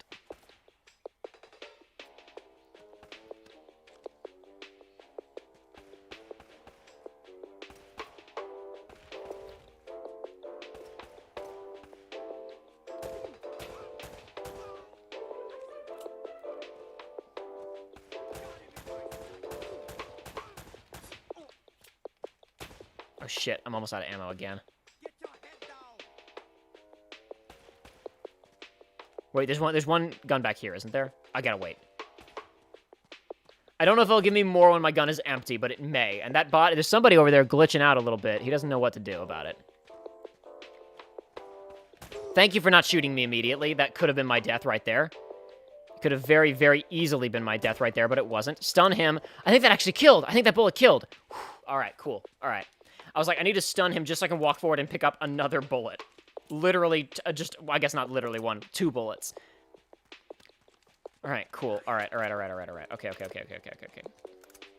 I'm not going to see another pistol until I get to the fort, so I can't do the exploit of pick up a new gun to technically get full ammo. Crap. This guy's still alive.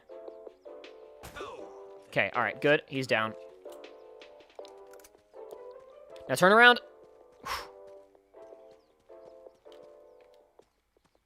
Did I go far enough in to trigger them? We danced this dance just a few days ago on the first stream, but now the dance is much deadlier. I didn't freaking spawn them, did I? I didn't go far enough in.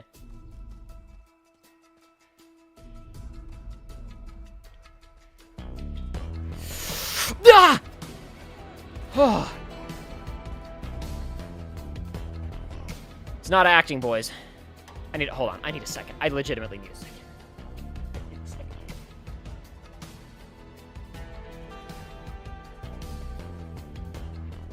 Palm's getting a little sweaty. Mom's spaghetti.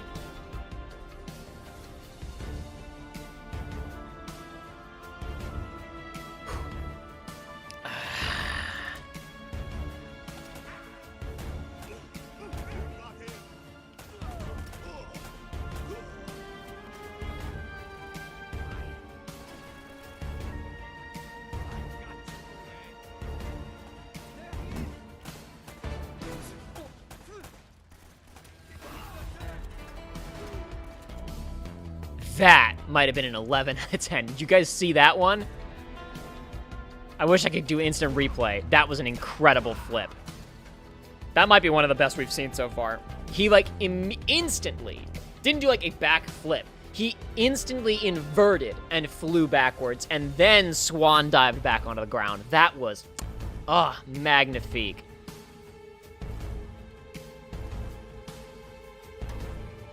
Noruega sums it up pretty well. Hey, Ruby, we can't save everyone without potentially giving the mass murderers time to plan more genocide. We need to save what we can and stop the source of the problem before it gets worse. Ruby. Wow. Okay, sympathizer. Precisely.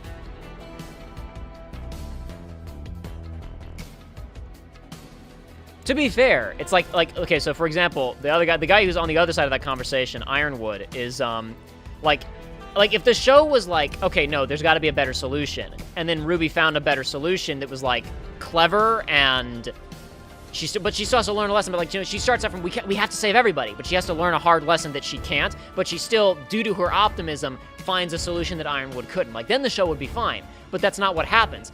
Instead, the beginning guy, Ironwood, we have to do something now, instead of giving the bad guys, the mass murderers, more time, instead of him being, like, the stick in the mud who goes a little bit too fast, and we need the character who is more optimistic, who looks for the alternative, who finds something that is slightly better but still has to learn that she can't save everybody. That's not how the show goes. Instead, that guy who had the reasonable, if cold-hearted solution, becomes one of the new main antagonists, and Ruby steals a relic from God that allows her to create a portal that saves everyone from the problem. So the message is believe in the you that believes in me, but it's written like MASH. Like anime MASH.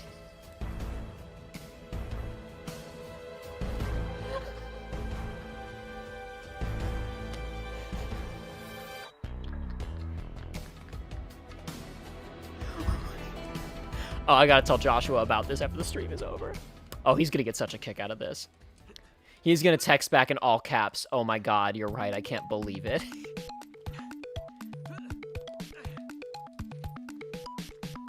But is Ruby worse than SAO at making a mass murder? Is Ruby worse than SAO making a mass murderer sympathetic? I'm trying to remember if it's just my imagination or if there was a scene where the main characters allowed mass genocide to happen.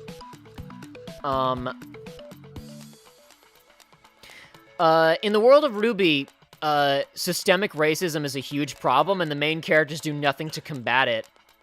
So, is that worse? Is that worse?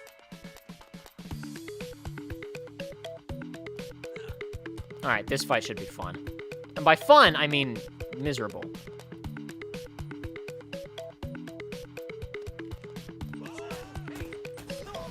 Crap, it didn't even kill the other guy. I tried to stagger him so he would be sure to get hit by it. I must say, I do not feel the slightest bit guilty about starting this Ruby convo. I'm glad I had an excuse to shill Celtic Phoenix's project. Seriously, everybody, if you ever watched Ruby, even if you dropped it at some point, go check out Celtic Phoenix's rewatch, or his rewrite. Celtic Phoenix Productions. It is legitimately really good. It's not like, oh, these are some clever ideas to make the show a little bit better. It's like a legitimately well-told, like, dramatic story that I legitimately have fun, like, listening to as its own, like, thing. It's a story summary, of course, so it gets to cheat and cut corners a lot, but it's still, like, it's, like, legitimately good. It's actually good. I'm not sure how much you would appreciate it if you're unfamiliar with the source material, but it can be watched as its own thing. He makes references to, I'm changing this thing from canon. The only times where it's like, it's hard to tell what he's talking about if you haven't seen the original show is if he goes, and then this episode happens unchanged. Like, because there are bits where he's like, and then this stays the same, or, and then this fight happens unchanged, and stuff like that, and then it becomes kind of hard to follow exactly what he's talking about. Well, lads, I'm getting farther on Brutal than I've ever gotten before, but I'm not sure that it's worth it. God, I picked up every AK in that entire area, and I only have 10 bullets total. Just wild. All right, cool. Cheery.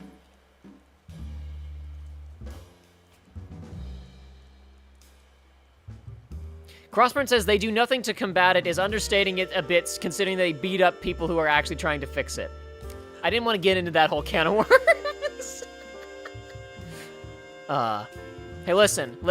I'm not saying the two white guys can't write a story about racism. Because saying two white guys can't write a story about anything is the definition of racism. However, I am saying that maybe those two white guys shouldn't have tried to write a story about racism. I think I might be... Okay, I do not have more cover in my current position than I thought I otherwise had. Okay. I am pretty much invincible in this position, but my range is... My range of motion is limited, and I can be shot there. So I just gotta be really fast, boys.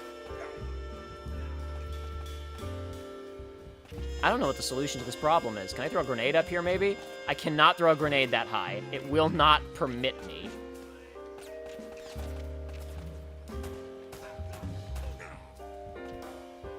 This is fun, right?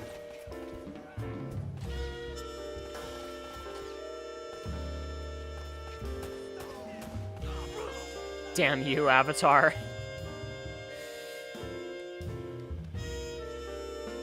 Oh, hold on, there's another pistol over here. Thanks, 3 bullets. Wow, gee whiz. Thanks, Chief.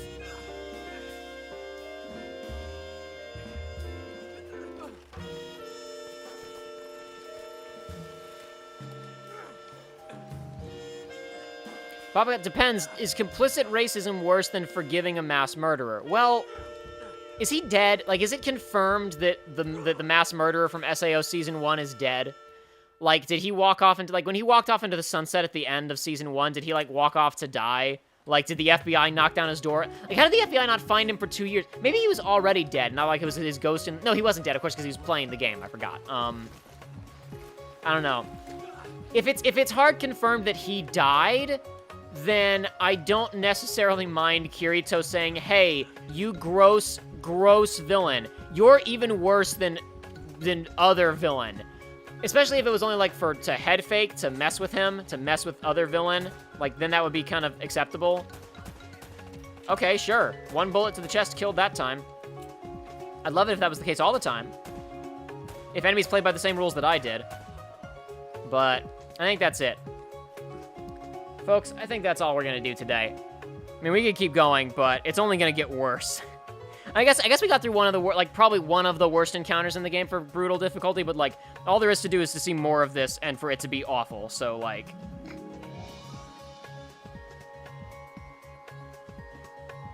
So, I think we should probably wrap it up for the evening there. I'm glad that I got through even that initial jungle, like, courtyard temple thing, because I hadn't even beaten that on Brutal.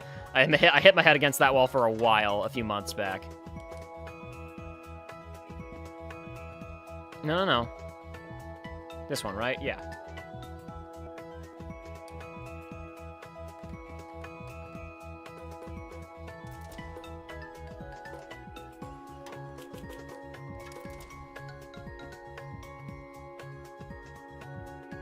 He's being kept alive by his assistant, who I believe confirmed to Kirito that he was dead. Seriously? Did that actually happen?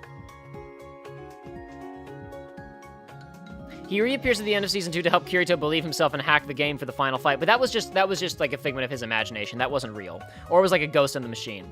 I didn't know that his assistant talked to Kirito and confirmed he was dead. Did that happen in one of the novels or something? I don't know about any of that.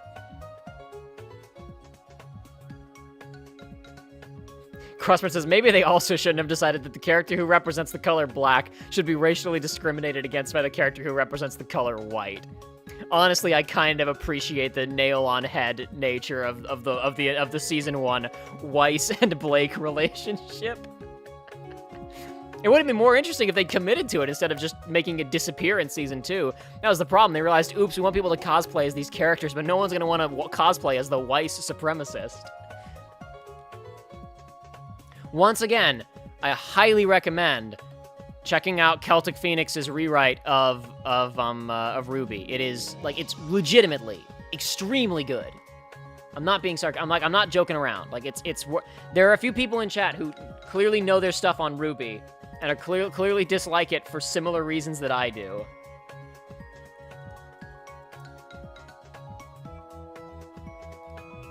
Oh, crap. Hold on. Saved it. All right.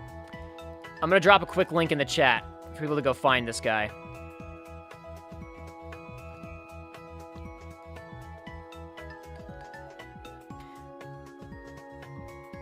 Yeah. Okay. Yeah. Follow that link if you want to check out, Celtic Phoenix Productions. And more specifically, I'm going to drop... That's just a link to his overall channel. I will also drop a playlist of, like, the entire, the Ruby Rewrite project. Yeah, there's actually 2 separate playlists. There's one that's long form, where his, like, coverage of each season is, like, over an hour long. And then he has one where it's broken up into more digestible chunks. I'm just going to send the long form playlist. If you want to watch it in more digestible chunks where it's edited into, like, 10-minute long videos instead of an hour and a half long videos, you can just go find his other playlist. The main thing to note when you're watching it is he does response videos where he kind of talks about...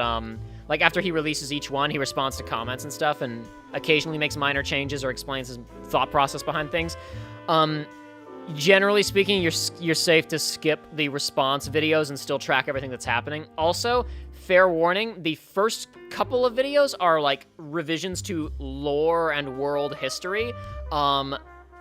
They're pretty dry. There's some stuff that's in there that's, like, valuable to understand for the way that he's making the rewrite work, but know that the first, like, 30 minutes or so of the watch are him explaining revised lore, and it's not super entertaining. I mean, he does his best, but it is just him talking about made-up lore and made-up history. Once he actually gets into Volume 1 and, like, explaining the plot, it gets a lot better. I would say that by the time he gets to, like, reworking Volume 2, it starts to take on, like, this whole new, like, this is a really good, interesting... Like, he does really good character work. Even, I shouldn't even say by the time he gets to Season 2. Because, honestly, his rework of Season 1 is really good, man. The whole thing is fantastic. It is...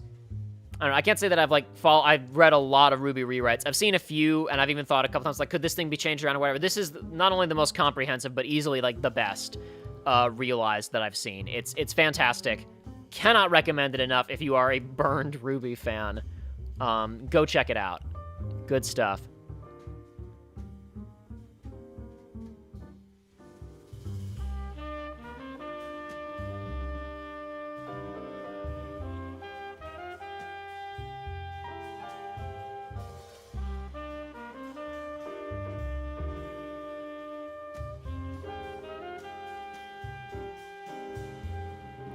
But I believe that's it, boys and girls.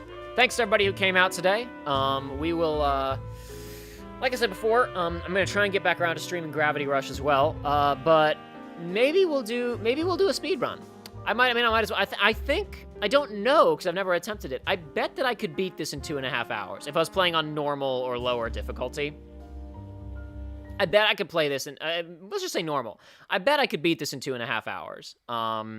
We could just slap on Donut Drake and get both at the same time, right? I think I could probably pull that off. And the fact that I don't know for sure if I could or not means it would just be more exciting, right? So we might have to do that at some point, though probably not next time. I will probably try to stream Gravity Rush next. I don't know when, because I have a number of other projects that I'm trying to get. Now that I've got them, it took me a while to do Melody of Memory, and I got other stuff to get ready for main channel. Plus, I have to actually get Uncharted 2 is going to start next week, and I have to get that ready. The first couple episodes are edited, but I don't have thumbnails, titles, yet any of that stuff yet. So I got to get all that prepped too. So I took a break to do this today because, I guess full disclosure, I was actually out earlier today to get vaccinated for the COVID-19.